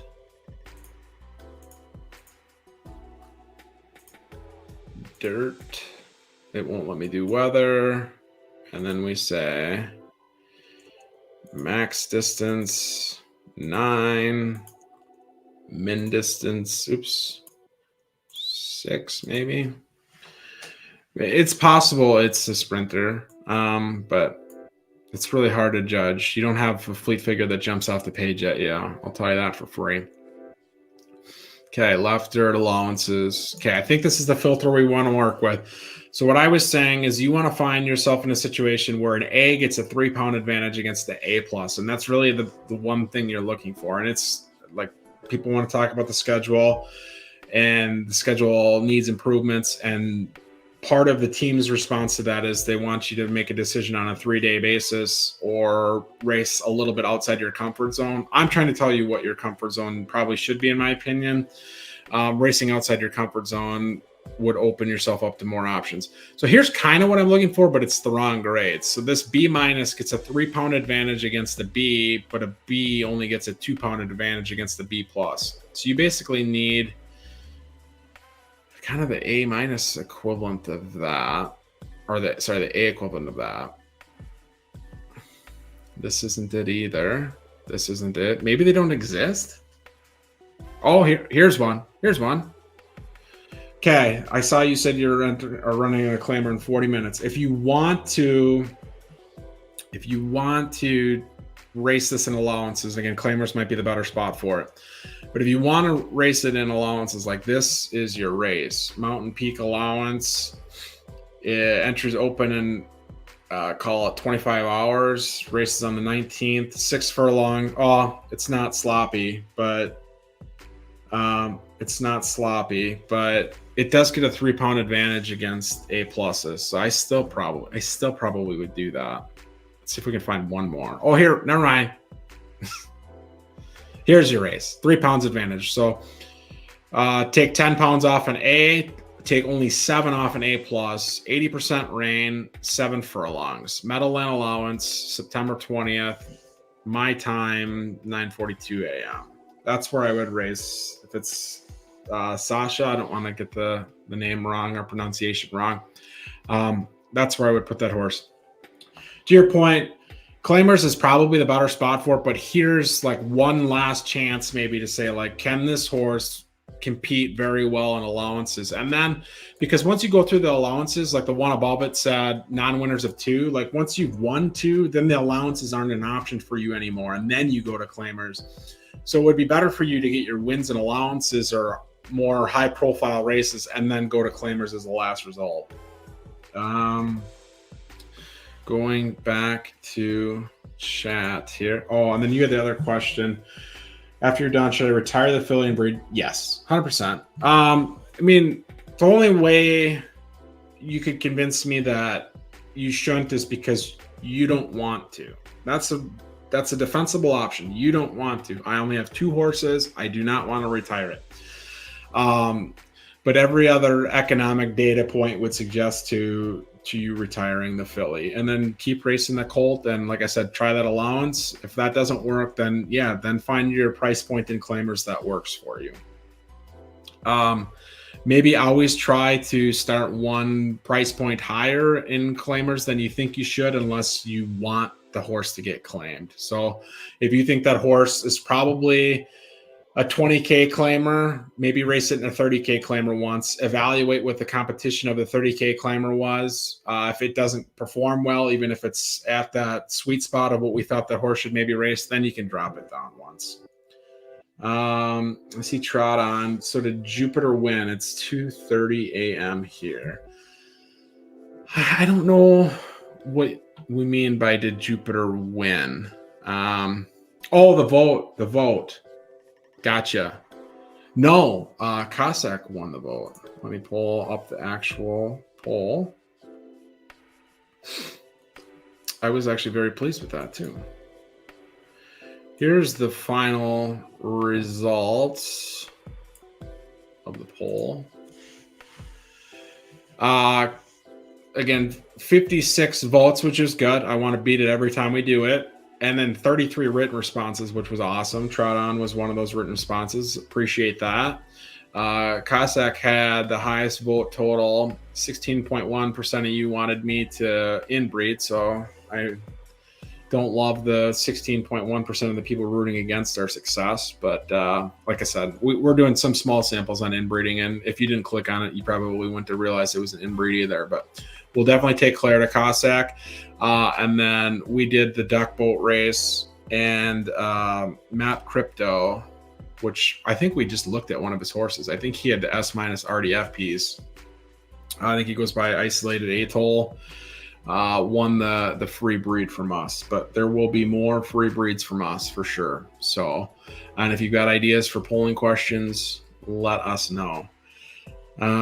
Going back, allowing any other time for any last questions, but we'll probably try to wrap in the next 5 to 10 minutes here. Let's just make sure I didn't miss anything. Sasha asks, is the replay available on Twitch or YouTube? I think both. I think it stays on Twitch until you stream again, but all of our replays are available on YouTube, and there are some beginner ones, 2 beginner-focused ones. I personally think they're great, and I only care about what I think, so that's all that matters there. Yeah, we're live here on YouTube, and then the second after we stop, the replay will be available there. So just Absolute Horsepower on YouTube will have all of the replays. The only other bullet point I had for the stream was expectations for breeding reports from Gen 1 colts. Like, that's gonna be the decision point. If you wanted to hedge and breed with some Gen 0 colts and some Gen 1 colts, probably that's, if you have enough horses to do that, like maybe that's the best play. Like I said, I don't want to take our Gen 1 colts off the track. We kept the ones we thought would be competitive on the track.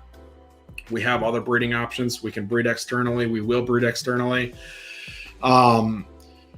So in all likelihood, I'm not using Gen 1 colts this window that's going to open up here in 10 days. But I will watch everything that happens to try to understand if it seems better.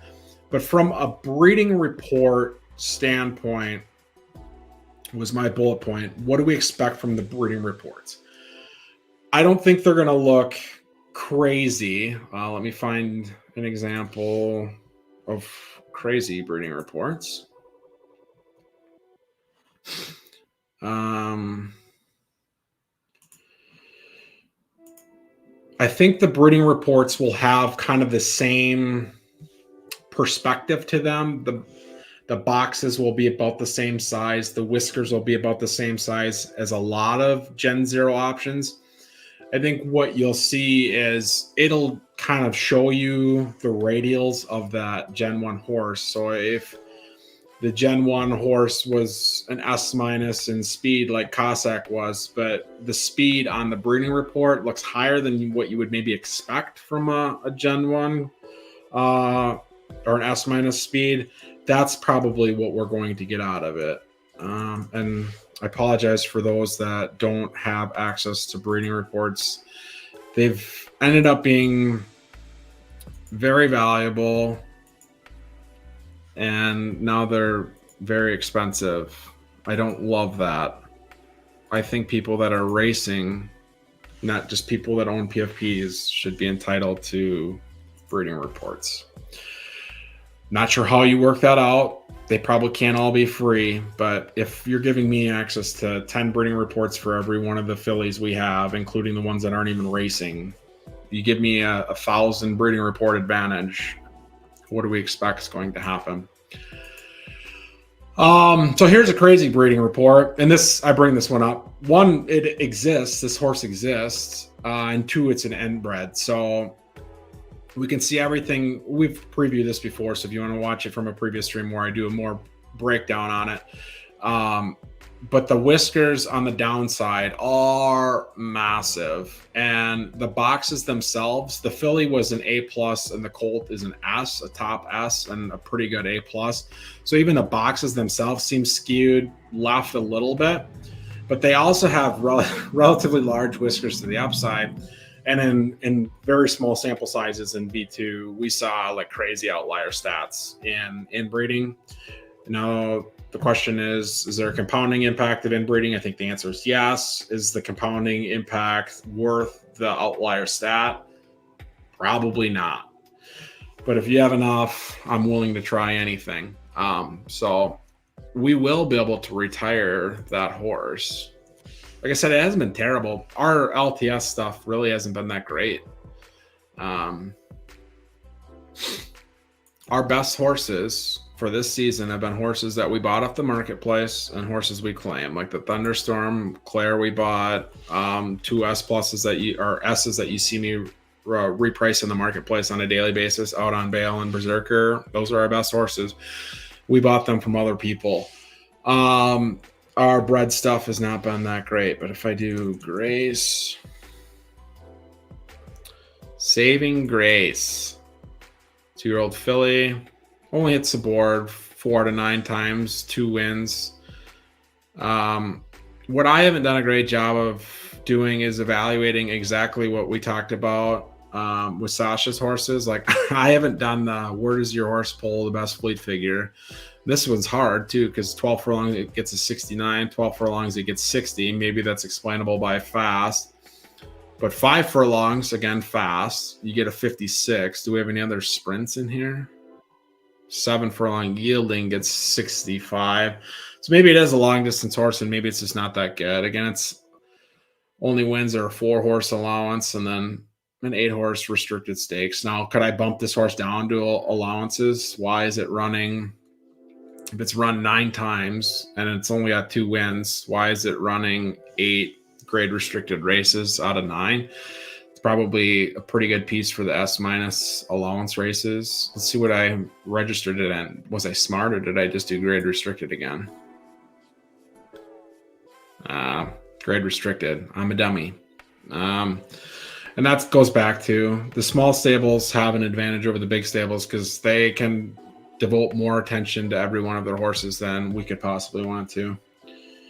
Melissa's terrible horse to sell to me at the floor, please.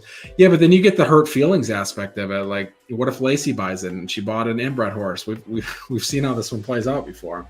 I mean, I'm going to be very curious to see what the stats are on the reveal. It's probably the horse I'm most eager to see of all of ours for sure.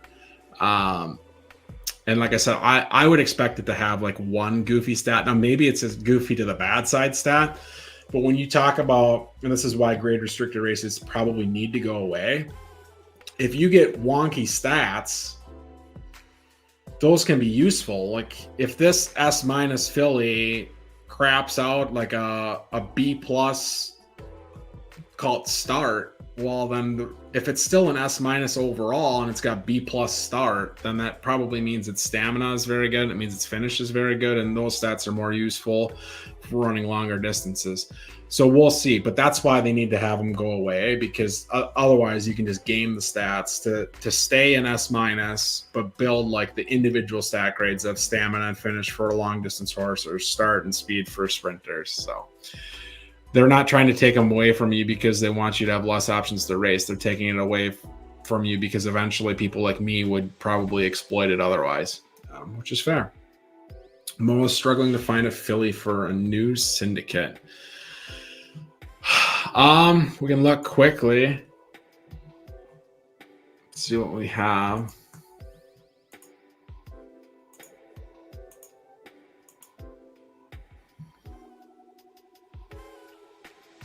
I don't even know what age I want to try to do. Do you have an age in mind? Are you trying to get something that you can retire and breed right now? Are you trying to get something that's already retired, like a Gen Zero, or are you open to age?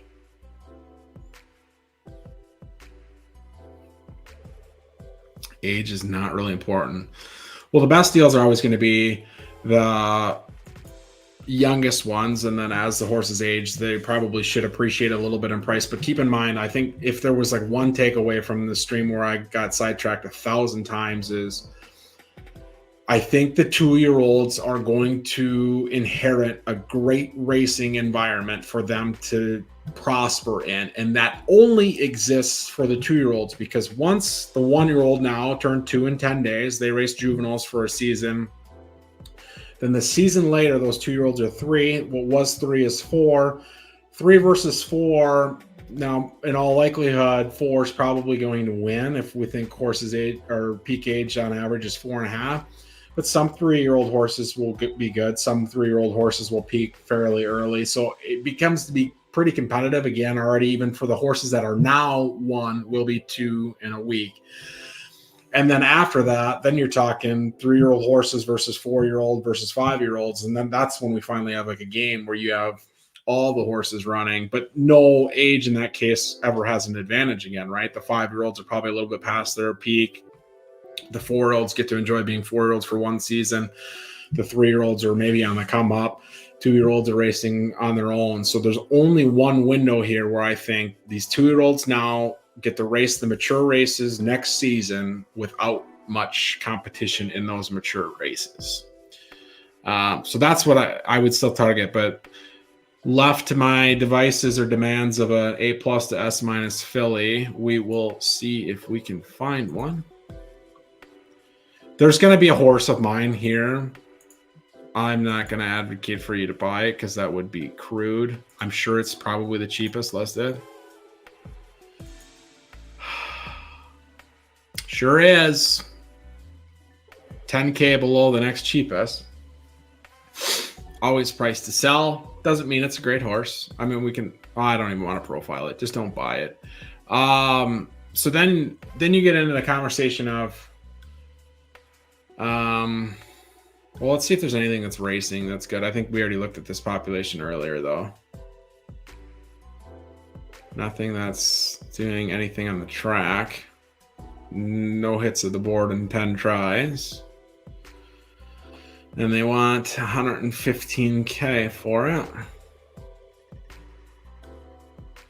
This one would maybe be. I'm just curious.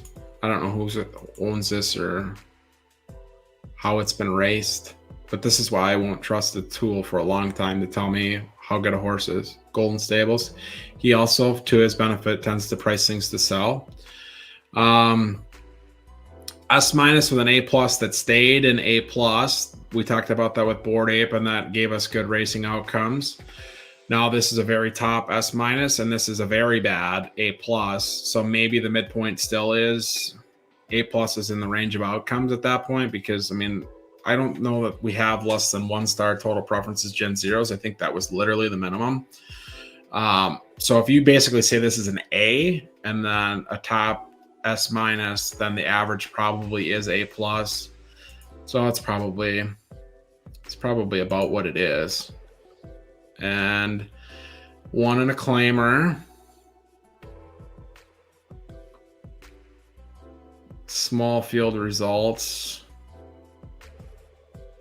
Not very competitive in allowances, not very competitive in handicaps. So probably does not, maybe not a great horse. Now the upside is you can breed it next season and have a foal from this horse a season later. And that's reflected in the price, probably, in my opinion. I didn't see anything below that was interesting from a racing standpoint. The rest of these have pretty tough racing records. Let's see what we've got in the foals. Again, we'll exclude our own horse. This has actually got good preferences. I struggle between wanting to bang the table and tell you guys are overrating preferences, but they are easy to click on the horse like that. I'll concede. Like, This is more appealing for what you see on this screen than this is. It just is. They're both RTF pieces. They're both 0 years old. The only thing more appealing here is maybe the price. The preferences are better here. Let's see what it's made of, though. So an S and then A minus. Pretty strong A minus. Pretty strong S. So you take those and average them, and you get an A plus. So it probably is what it is. Now at that price, maybe that's fine, but it's also 2 seasons away from racing. It's at RTS. I don't know if you care about what archetype you're racing in. I just want to read the chat here. It's not that I overvalue preferences, but those people with B horses going to S horses are having a rough time out there. Some are and some aren't. I'm stalling a little bit. My coffee's cold and I still haven't drank half of it. What is the horse I'm trying to find? Okay. Breeding. I think I know what I'm trying to find. Baragos. Somewhat controversial horse event at one point. I want to see what the horse has done since. Okay. Yeah. Well, never mind then even. I don't even have to. There was a different horse I wanted to look at. What was the horse? One of these, is this the one Eddie sold for a small fortune? Oh, it's even Trouton's horse. I don't know if he's still awake because it's later than 2:30 there now. Is this the one though? Yeah. Okay. So this got 400K. It's a juicy price for an S filly. Now keep in mind it was a 2-year-old filly. And at LTS, there just aren't that many S's. You do need to understand the archetypes and what makes them unique to one another. Like there's like 5 Gen 0 S LTSs. Don't quote me on that. It's just a guess. So to get an S out of a 2-year-old and then have it be from an S, like this horse is pretty strong, and that's probably why it's doing very well on the track. But my question, I thought maybe this had come up from like an A plus. I think there's some examples where S colts with let's say A plus fillies have actually been very good racers. This is not the example I was looking for. Baragos was the example I was looking for.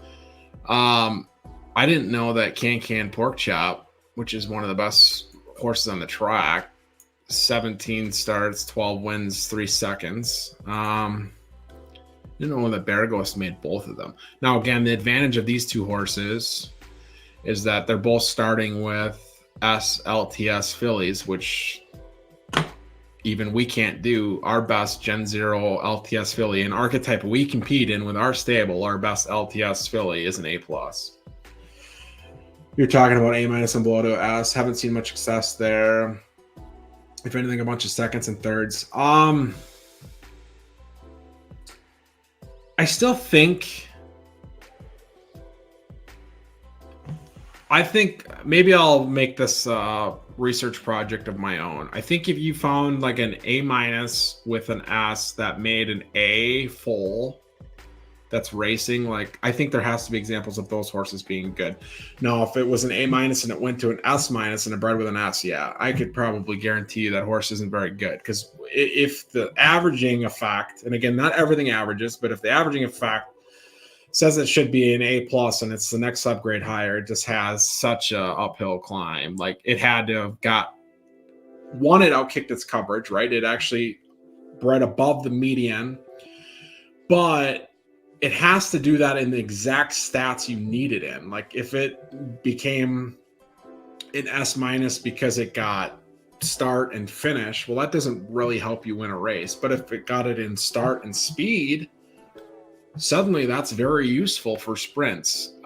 So I think that's the ones that jump up too quickly, to your point, just have to do it in the right spots, and then they might actually be pretty damn good. So shout out to the sire named Baragos. Then let's see what else we got here. But for 2-year-olds, that was and this, when we go back to conversation numero uno of the day, is What am I trying to do for the next 10 days? Is figure out, do I want to breed with Baraghost? Because it made Can Pork Chop. It made She's Got Legs. Those were both from S fillies, so maybe again somewhat explainable. This is from an S minus, probably explainable. Pretty nice S minus actually. Wish we had one. This is another from an S, totally explainable. We'd bought this one and sold it from an S minus, so explainable. So yeah, maybe nothing crazy there. Maybe Baraghost was one of the only LTS pieces in at a cheap price for the first season. I'm not sure. But then I would do the same thought process I just did for Baraghost. I would repeat that for Serenity now. I would do that for our own. We used Pluto, which was the planetary one I couldn't think of earlier. One, because Pluto's not even a planet anymore, but two, disappointed with the results personally. But that's what I'm looking for when I'm trying to figure out a breeding plan is anything seemingly giving these an earlier peak age. Again, I said the team put out a 8-horse race that showed the peak age wasn't even starting until about right now. I personally don't believe that we're not seeing an impact of aging. I think it exists. Let's quickly spend like 3 minutes on the race tonight so we can get people to bet, because I don't want... We raced in this race with Thunderstorm, and we probably would have been better off entering 250K claimer. But we can even do some of the math and show you this. 250K, does this work in the search? No. Come on.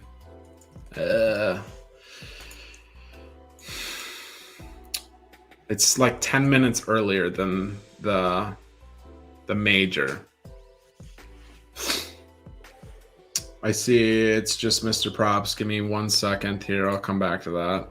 Maybe this will just be the never-ending stream, but we'll see what you got here. And I do want to give this race 5 minutes, because where I started this was I would like people to bet it to make me not have made a bad decision. So again, 5:50 my time. Let's pull it up. We'll even side by side them and tell you, like, these are some things. Again, it's all for the high and mighty stables like us, but these are things with the schedule that I wish we could fix. So this race is at 6 p.m. This race is at 5:50 p.m. This race is a free entry. This race costs $10,000 to enter. Not cheap. But if it got 12 horses, it would get 283 crown. Let's say it gets 6 horses, would be my expectation. You take that times 2 then, because 12 divided by 6 is 2. So you would get 567 crown, call it times 0.18. Hopefully crown's higher, maybe it's not. You enter the race for 10,000 Derby, you get $102 worth of crown. To make sure we're talking apples to apples. Basically, this is a $25 paid entry race. If I take Thunderstorm, which we claimed in the 75K claimer, and I race him here, I damn near guarantee you he wins the race. Like, almost guarantee. So, yes, you're up against a $125 entry, but $102 of that is being returned to you by crown. In the major, I get 0 crown. If I win a competitive race, I win $500. Let's say that this race gets 6 entrants. So you take 6 entrants times the 10K entry fee, take out 20% for rake. The prize pool is 48,000. If it's going to pay out it would have paid out 50%, 48,000 out of 96 is 50%. So the winner's going to take times 0.5. So I would make 14,000 Derby profit plus 120 or $102 in Crown. So let's do this. Divided by 80. So $175 Derby profit plus $103 in Crown. If I race this race in a 6-horse race and win, which it should, I net $278. I have to win the major to do better financially than I could do in this claiming race that runs 10 minutes earlier. Not great. Not what I would love to see. Now, if you guys bet the hell out of this race, then maybe I can actually make a little more money out of it. And I do think we're actually pretty live in this race. Everybody's going to pick Zach. The odds are going to tell you to pick Zach. I think Zach won the last right turf major. I'm sure Barbadillo was in the last right turf major. That's Big Brain Stables. It's kind of a replica of Thunderstorm. They kind of trade wins back and forth. Lacey said she ran Virtual Larry in one of those big claimers and won. Yeah, our best days are the $200 entry fee races, which are Thursdays, and then they also have After Dark on Thursday. So if you can hit the $200 entry fee races and an After Dark or 2 race, like pretty crazy numbers. So we were looking for Barbadillo. Did he run in the major last time? Guessing he did. Okay. This had been a month ago. Yeah, 6th out of 15. So then Zach must have won this one.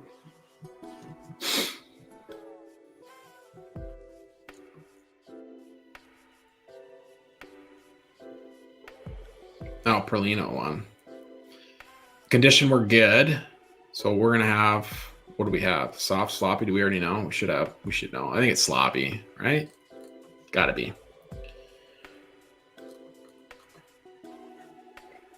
It is sloppy. So I personally am going to basically say I don't think Glad in our race tonight has much of a chance. Zach didn't do very well in that race. Interesting. And it was good. So he benefits from the soft or the sloppy condition here. Why does everybody love Zach? He won a couple majors and he just left turf or what?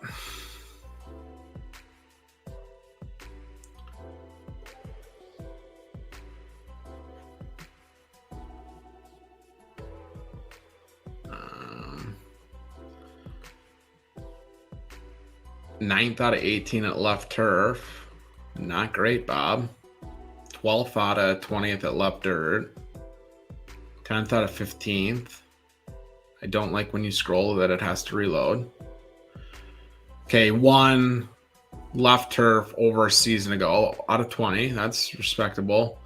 Left turf sloppy. So we get right turf sloppy. So maybe people are going to like Zach. He won right turf soft the season before that. 1st out of 20, right turf soft, pretty close to the condition that we will have tonight. Let's see who is in this one. Perlino, again, very solid. Glad, again, solid. So Glad was 2nd last month, 3rd the month before. Some similar. Oh, Thunderstorm was in here. Interesting. I didn't own the horse then, obviously. Didn't do very well. Barbadillo was in there. Didn't do very well. Cossack was in there. Like we said, known sprinter. So 17th out of 20 is not surprising. Is Perlino in tonight's race then? I didn't think he was. Yeah, he's not. Right? Okay. Interesting. Well, I was going to tell you to sort of semi-cross off Glad, but 2nd and 3rd in the last 2. One was good. One was soft. This is sloppy. So that's the biggest disadvantage he's had. Whippet, which was a horse that I begged people to buy for $200K when it was out there. Ghost finally did it on behalf of JPEG Lord. Don't think this has been racing long enough to have raced the last majors, though. Maybe left turf it did.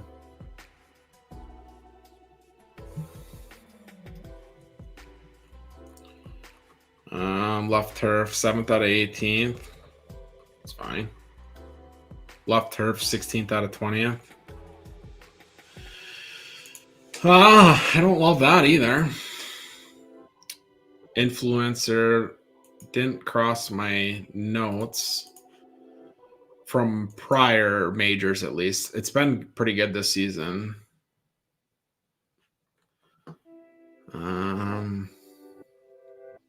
Really only 5 wins and 62 starts isn't stupendous, but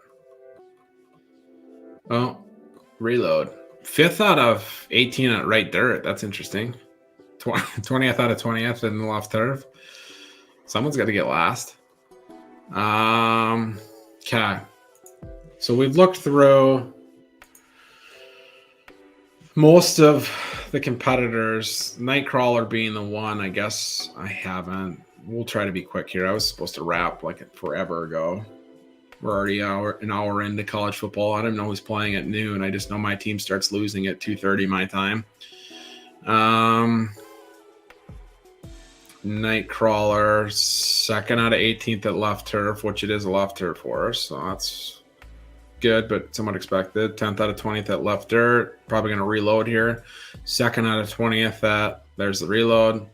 Left turf. 17th, but that's left dirt. 4th out of 20 at right turf firm. So it wasn't that one 2 months ago. 4th out of 20th at left turf that season. Well, then this race is maybe a little bit interesting. A little more than I thought it was. Like,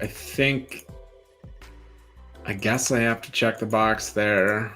I think these are the horses that can win it. So 5 out of 11 have a chance to win. I would like to be able to cross off Galad, even with the good finishes. It is the right distance for him, but I don't know. Call me controversial. I think your winner is one of these two. I think one of the S minuses is actually going to take it down tonight. So let's get these betting handles up so that I didn't make a mistake racing my horse in a major as opposed to racing it in a claimer. So that was the payoff for that long tease there. Let me get back to chat. I see there's some conversation there.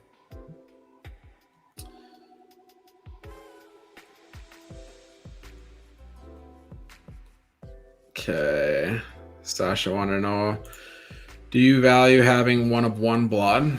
Well, I think most people assign a value to not having one of one blood. Now, one of one blood tends to be better, and it tended to be better earlier. So there's advantages of it, but eventually you're going to have to avoid inbreeding. So avoiding it has some value as well. That wasn't the best way to word it, but I think it makes sense.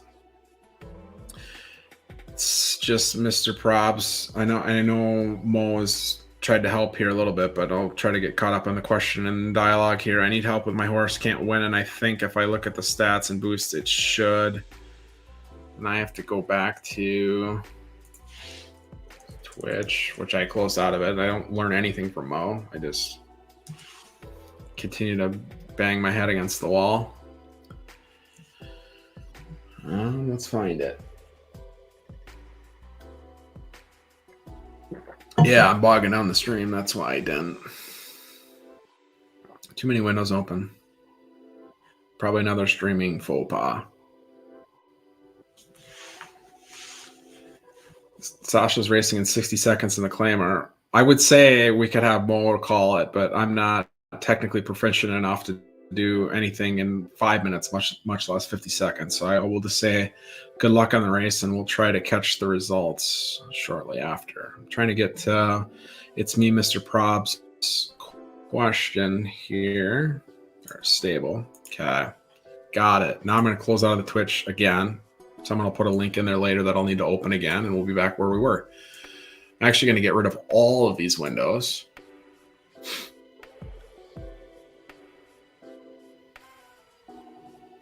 Thought I did.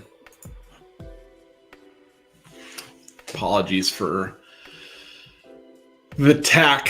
Can get rid of all of these windows as well. Can get rid of that. Okay, the horse is Malaysia. That is probably a David HHR horse. There is value added to having naming convention of horses. Let's check, I guess, quick. Sure is. So an A- with a B made an A-. Yeah, I think maybe Mo got to some of this. I think this is the problem we're having, or what he was talking about when horses bred with S's. So if you got an A- with an S and you got an S-, that was kind of above the median. Really hard to be efficient above the median unless you actually, where you outkick the coverage, was very useful racing stats. Because I would expect the average of an A- and a B to make a B+. Now, this is a pretty strong B, and this is a very strong A-. So maybe you could make a case that it's a low-end A-, but it probably is somewhat of a low-end A- in that respect, even with great preferences. And that's where I use the refrain of, like, preferences seem great, but if it's a low stack grade A-, the preferences aren't going to be enough to carry that horse. We'll come into, and apologies if Mo has been through all of this, but we'll come into how it's run, where it's run, and see if there's any outlier stack grades. I can take this off for now. So its best fleet figure looks to be 52 a couple times, 11 furlongs, 9 furlongs. I'll cross off the yielding. I just don't like to trust the yielding fleet figures. So 12 at, or 51 at 12 as well. So if you go 51 at 12, 52 at 11, and then 52 at 9. Again, the maiden carries no weight too. So when we talk about fleet figures from allowances and handicaps, that is muddied by the impact of weight, in my opinion. It's just not as clean to see, because like here's an 11 furlong with no weight added that is a 49. Like, all else equal, I would prefer to trust the restricted stakes when evaluating fleet figures. So at 11 on sloppy and 9 at soft, you got 49 and 49. Like, it's probably another one where it's really hard to know where to race it. If you cross off yielding, fine, but 5 on sloppy gets a 47. I think it's kind of a horse without much of a distance preference. The question then becomes, can you... Mo's asking, maidens carry weight now, don't they? I don't know. You can look at that one. Oh yeah, it does have weight in there. Interesting. I did not know that. I haven't raced a maiden all season. Ask me anything. Probably should. Yeah, so is there a way that you can race this horse more effectively? And I think the answer is going to be you probably do want handicaps, because handicaps are going to probably benefit you more than anybody. Few tries in handicaps, not very great. Okay, so maidens do have weight scales to them. So yeah, you would want... I guess you probably do want to try to continue to run maidens until you get a win, right? Use it until you... If you get a win somewhere else, you can't go back and run a maiden. So maybe you should run a maiden. But what you want to do is you want to race a maiden where you're getting the benefit. Here you're not. So this race, Big Bend Derby maiden, B- takes off 9 pounds. A B takes off 7 pounds. Again, 2 pound difference. A B+ takes off 5 pounds. Again, 2+ difference. An A- only takes off 2 pounds. That's a 3 pound difference. So actually an A- is the worst type of horse for this race. Now, again, there's not a ton of low population or low grade horses in the remaining population, but you need to find a race where An A minus is getting the best of the weight if you're going to race in weights. So let's see if we can find one. Stream bogs down again. Lovely. Filter. Let's do race type, maiden. I mean, even like a maiden claiming thing is probably something to look at too. I don't know if they exist or not. Let's check quick, I guess. Easy to figure out. I think there maybe are some now, aren't they? Like in theory, this should be the lowest of the low. So then if you get like a 15K claimer, do you have a chance there? What is your horse again? Let me check. A minus with good preferences. Yeah, I probably wouldn't race that in that low of a claimer. See what it was purchased for. Okay, so it was bought for. So if you bought the horse for it cost you 10K, then maybe I would be looking for a 15K maiden claimer. Like that might be the right thing. We'll explore this and then we'll come back and look at weights as well. So I told you I don't think you have much of a distance preference, but you are a 2.5 soft. So definitely want sloppy if you can get it. Is it registered or is it exhausted? It's exhausted. Can race in 16 hours. I was going to say this one actually is probably, and maybe it won't fill. Like some of these are having a hard time running the 15K claimers because most people don't want to put a horse in a 15K claimer. But in theory, you could put your horse in a 10K claimer and have it claimed for what you paid for it. So you've lost on entry fees, but from a purchase and a sale standpoint, you've lost nothing. So maybe, yeah, preferably you can get it in a 15K claimer that'll run. Otherwise, maybe 10, but you definitely want sloppy. So I would say no here. I would say no here. This is a 10K. Again, I don't know if it's going to run, but if it ran, that one, 10K tomorrow, this is probably better. If I tell you you don't have distance preference, to me, that means you probably should just run at 8 or run between 6 and 9. Because if everything else has a distance preference, even if you don't have a distance preference of 12, some other horses do prefer 12. So you're kind of getting the worst of it there. So then you probably just want to run those mid distances of 6, 7, 8. Lovely loading. But let's make sure we're getting the right preference. Right dirt. I got to throw some more filters on here. Sorry, bud.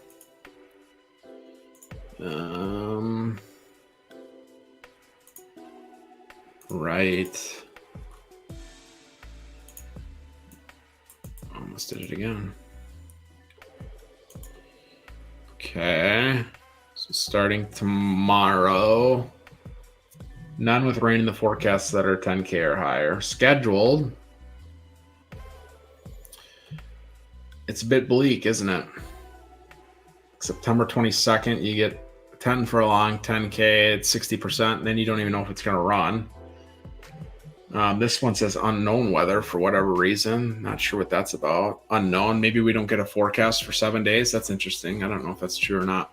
So I still think maiden claimers, 10K or 15K is worth trying if you're willing to lose the horse. I think that's going to be the least competitive racing environment, which gives you the best chance of winning the race. But absent that, let's clear the racing filters and try to find an allowance race for right dirt. I don't know why my filters didn't clear, but now they will.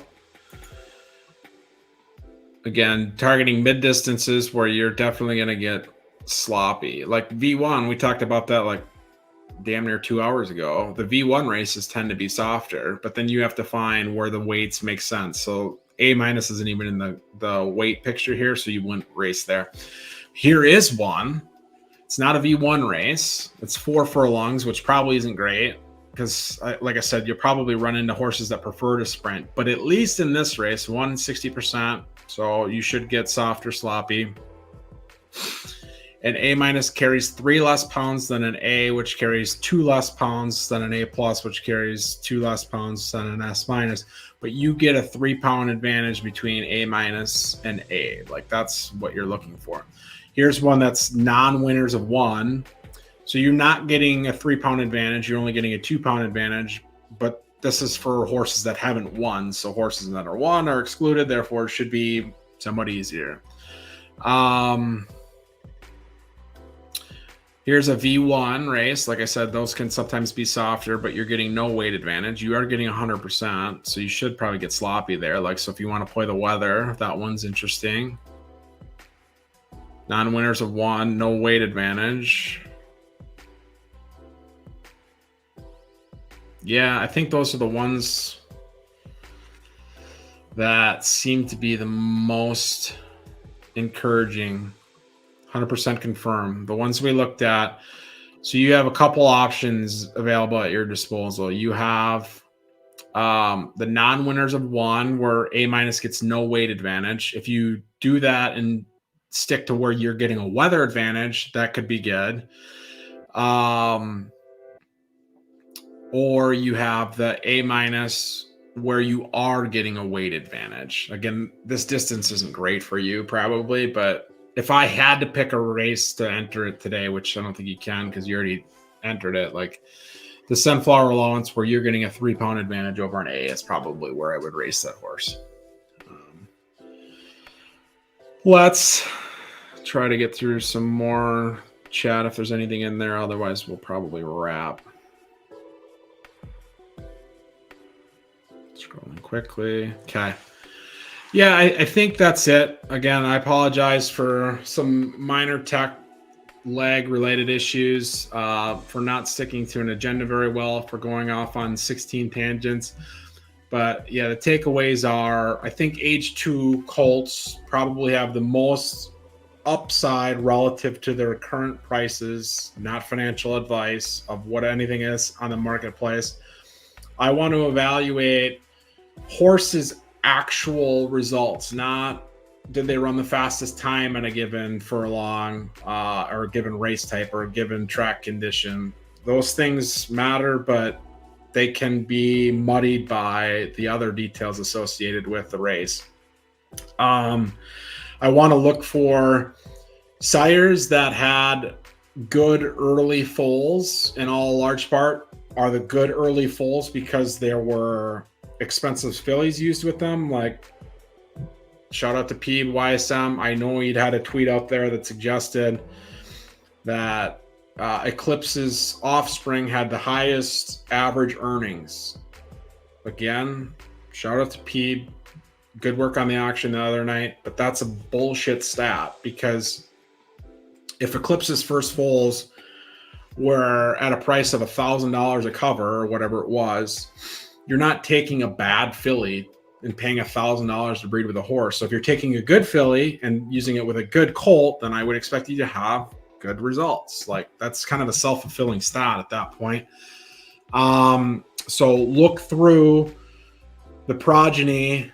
If the good outcomes are explainable by good fillies, don't put any weight into it. If you're having good outcomes where you maybe wouldn't expect it, maybe pay a little attention to it. Follow up on it next month or something like that. Look through and see what crop 1 colts retire that are breeding options. If you have the luxury of breeding reports, run a few. If you have 1 filly and you have 10 breeding reports, chances are you might not if you only have 1 filly. But I mean, if you're only working with a few fillies, you should run all the breeding reports you have access to. I wouldn't encourage you to pay for breeding reports. I don't think they're worth paying for. But if you have them, run them. And if you have 10 per filly, run 5 with Gen 1 colts and run 5 with Gen 0 colts, and you evaluate which has the best outcomes of the two for what you're trying to accomplish. We got one thing here in chat that maybe I must have just missed. Siberian X, until what age would you race the Gen 0 colts? I mean, it depends on its grade and its prospects, right? If we're seeing this kind of race towards the top, which I don't think is going to necessarily slow down in intent. Like, I do think we'll probably stall out at the S plus level for a while. We did that in V1 and we did that in V2. So we're going to get to S plus and we'll stay there for a while. And then at that point, you could argue, yes, you should race that for a while because we're going to be stalled out there for a while. Why do you want to be in the breeding barn if we're all stalled out? But the start of that is if it's a race to the top, and you have an A colt or an A plus colt or an A minus colt, chances are people aren't going to breed with that. Now, you can make a decision to breed with that yourself. I personally probably would advise against it. If I had an option of an A colt for $10, or what are my realistic options? Born to Run an S minus colt for $50. I'm probably going to choose Born to Run. That's not what everybody's doing. I know Mo likes to breed up slow strategy. I know David is breeding some stuff up slow. There are different strategies to deploy. I think from a marketability of assets standpoint, sorry about the noise. It's my Saga phone, my Solana phone that hasn't been used in like months, now getting updates. You want to look for matches also, isn't it? Matches more or less made preferences for the Gen 0 horses. Right, Paul, before he left the organization, and that's Paul Nierenberg, for those not as familiar with the two Pauls of Third Time. The other one is Paul Fleetwood, who still exists, joins a lot of other people's streams. Right, Paul, who designed the breeding algo, at least most of the community believe Right, Paul, in saying that matches were done after you had created the ticket. That was the use. It added additional like 0.9 preferences for each match the horses had. That was the benefit of matches. Now, if a horse has nice preferences because it had matches, does that still mean matches matter? I mean, it's semantics, right? We're saying it's a nice horse because it has preferences. It has nice preferences because it initially had matches. Like, it's a distinction without a difference at that point, probably. But yeah, what I would say on that is the foal from breeding with Born to Run is going to be more marketable externally because it's going to be a higher global grade. It still has good preferences. And it's Mr. Prob's point, it's about matches. You want matches. I think people want preferences. And while I will kind of slam my fist and say preferences are overvalued right now, the fact of the matter is people are paying for them. So if you want your horses to be marketable, breed up. And if you want your horses to be marketable, have as many matches or as many preferences as you possibly can. It does not mean you are going to have a great racer. Your horse Malaysia here has 5 preferences where I would love to see him. If the right or left was the lowest, that's the most useful. It's the easiest for me to get right up. It's easy for me to get left up. It's hard to get soft or firm up. But just because this horse has great preferences has not led to early results. And like we said, I'm having a hard time finding a race for it outside of a 15K maiden claimer, or really finding a right spot for an allowance. And certainly try those two things. But like at the end of the day, the preferences didn't make it a great horse. Try to quickly look through the filly. Pakistan, another David horse, another naming convention horse that works out. 8.5 preferences. Again, looks great on paper. Actually, not that bad of a price, I don't think. I think that's pretty good for what some people are paying. It's already age 1, so you're seeing a lot of people sell their age 0 stuff because it's further off. So this gets to race in a couple or in 10 days or so here. Yeah, it doesn't have any charts to look at now, does it? What is the bloodline? So it's an A- from an A- and a B+, but again, like true top tier, B+, true top tier, A-. So your expectation would be like, it should be an A-, right? If this is basically 2 total boosts away from being an A- itself, and this is 1 total boost away from being an A, it should be a pretty strong A- on average on paper. So I think the prospects of this one is a lot better than the colt. And I would have told you that before that other colt had raced, again, because it was an A- resulting from a B and an A- breeding. This is an A- resulting from an A- and a B+ breeding. Has better preferences to boot. Yeah, this one will be an interesting one to follow. I think this one, you should have some fun with this one. It should be competitive. You still want to race it the same way, not the claimer aspect of it, But you can try A- restricted races if you want. I would try to have the allowances or handicaps, because handicaps tend to benefit A- too. They benefit like the lowest graded horse in the race. But if you can find an allowance where you're getting a 3-pound edge on an A, like that's the sweet spot for these horses. You can try to make heads or tails of where the parents were good. That hasn't really mattered in my experience. I meant to show you an example earlier. I guess I can pull it up, of a horse that we had a dominant marathoner horse with a horse that had SS minus stamina as the sire. The filly was the dominant marathon horse, and the resulting foal is a sprinter. So if I go to, I gotta go Bloodline, Botswana, go to Bloodline, Germany.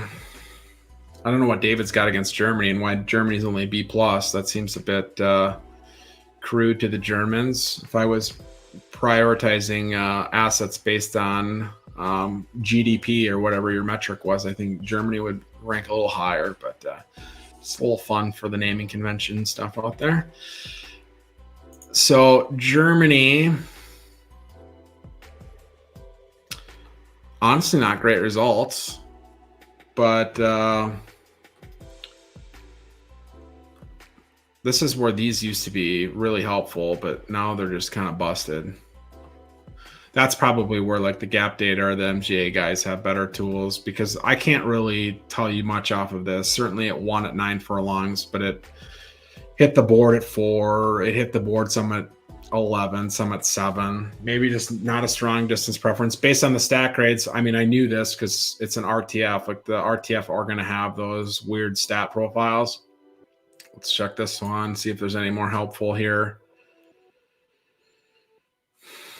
Okay, so this one did seem to be short mid, kind of that 6 to 7 furlong. So the first race you put that foal, and if you got a choice, it's just Mr. Probs. I would probably put that in an allowance race where you're getting a 3-pound advantage over an A that is 0% or 20% weather.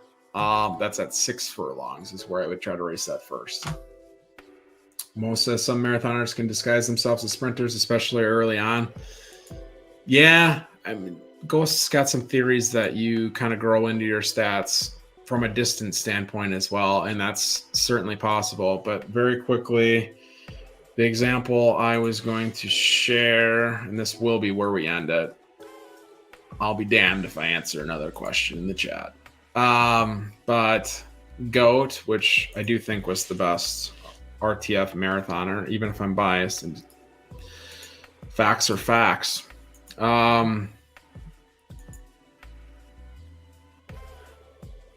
if you go to the charts, again, this is the Gen 0 mare, the parent on the filly side. Quite dominant, always expensive races. I mean, maybe it was best at a six furlong. I don't know. But there wasn't anything better than at longer distances either. So then you take that and you breed it with Jupiter, which has SS minus stamina, which is the highest stamina of any RTF piece. And you're resulting, and Jupiter was kind of a mid-distance horse. Wasn't great anywhere, but reasonably good from like 7 to 9. But then the resulting horse, which hasn't had a great record, 2-2-2 and 13 starts, is not great, but it's definitely a sprinter. So this is where I'm saying like the fleet figures aren't useful from like this horse dominated standpoint, but they are useful from a I shouldn't race here or I should race here standpoint. So here, 5 furlongs yielding. Like I said, I like to take off yielding because they seem to inflate the fleet figures. But it's a 71. You get a 10 furlong fast is only a 64. 8's only a 63. We do have this 68 at 12, but then you come down to 4, 6, 6. Then you're getting into the 70s. So the best really have been the sprint sprint distances there. So that's how I'm trying to discern what the distance preference of a horse is, because what I thought I was building on paper was a dominant long distance horse, and it hasn't been that since. Now, does it grow into a longer distance preference? Those are questions we just don't know the answers to yet. So we'll get there. We'll get there. Who wants to know where babies came from? Yeah, RTF is weird. Its best grades always being in start and always being in stamina makes distance preference hard. I think distance preference is a lot easier at every other archetype. Mo said he bookmarked the horse to watch closer. Make sure you tell me when I'm racing it wrong, Mo, because there will be examples of that aplenty. But we will call it there. Again, I appreciate everybody sticking with us. 2 hours and 40 minutes. That's a record that I don't care to break again, but it was good conversation. There are good parts to it. So hopefully you found some stuff useful, and hopefully you can share the word and let some other people benefit from it as well, particularly maybe towards the end where we went through Sasha and it's just Mr. Prob's horse in detail to try to evaluate from a newcomer standpoint what you would do next. So obviously you get the high and mighty stuff in the first hour and a half of the show. So appreciate you everybody for joining. Appreciate the comments in chat, questions in chat. If you got a poll question for us for the next poll for another free breed, let us know. Again, Map Crypto was the winner this time around. So that's it. Enjoy.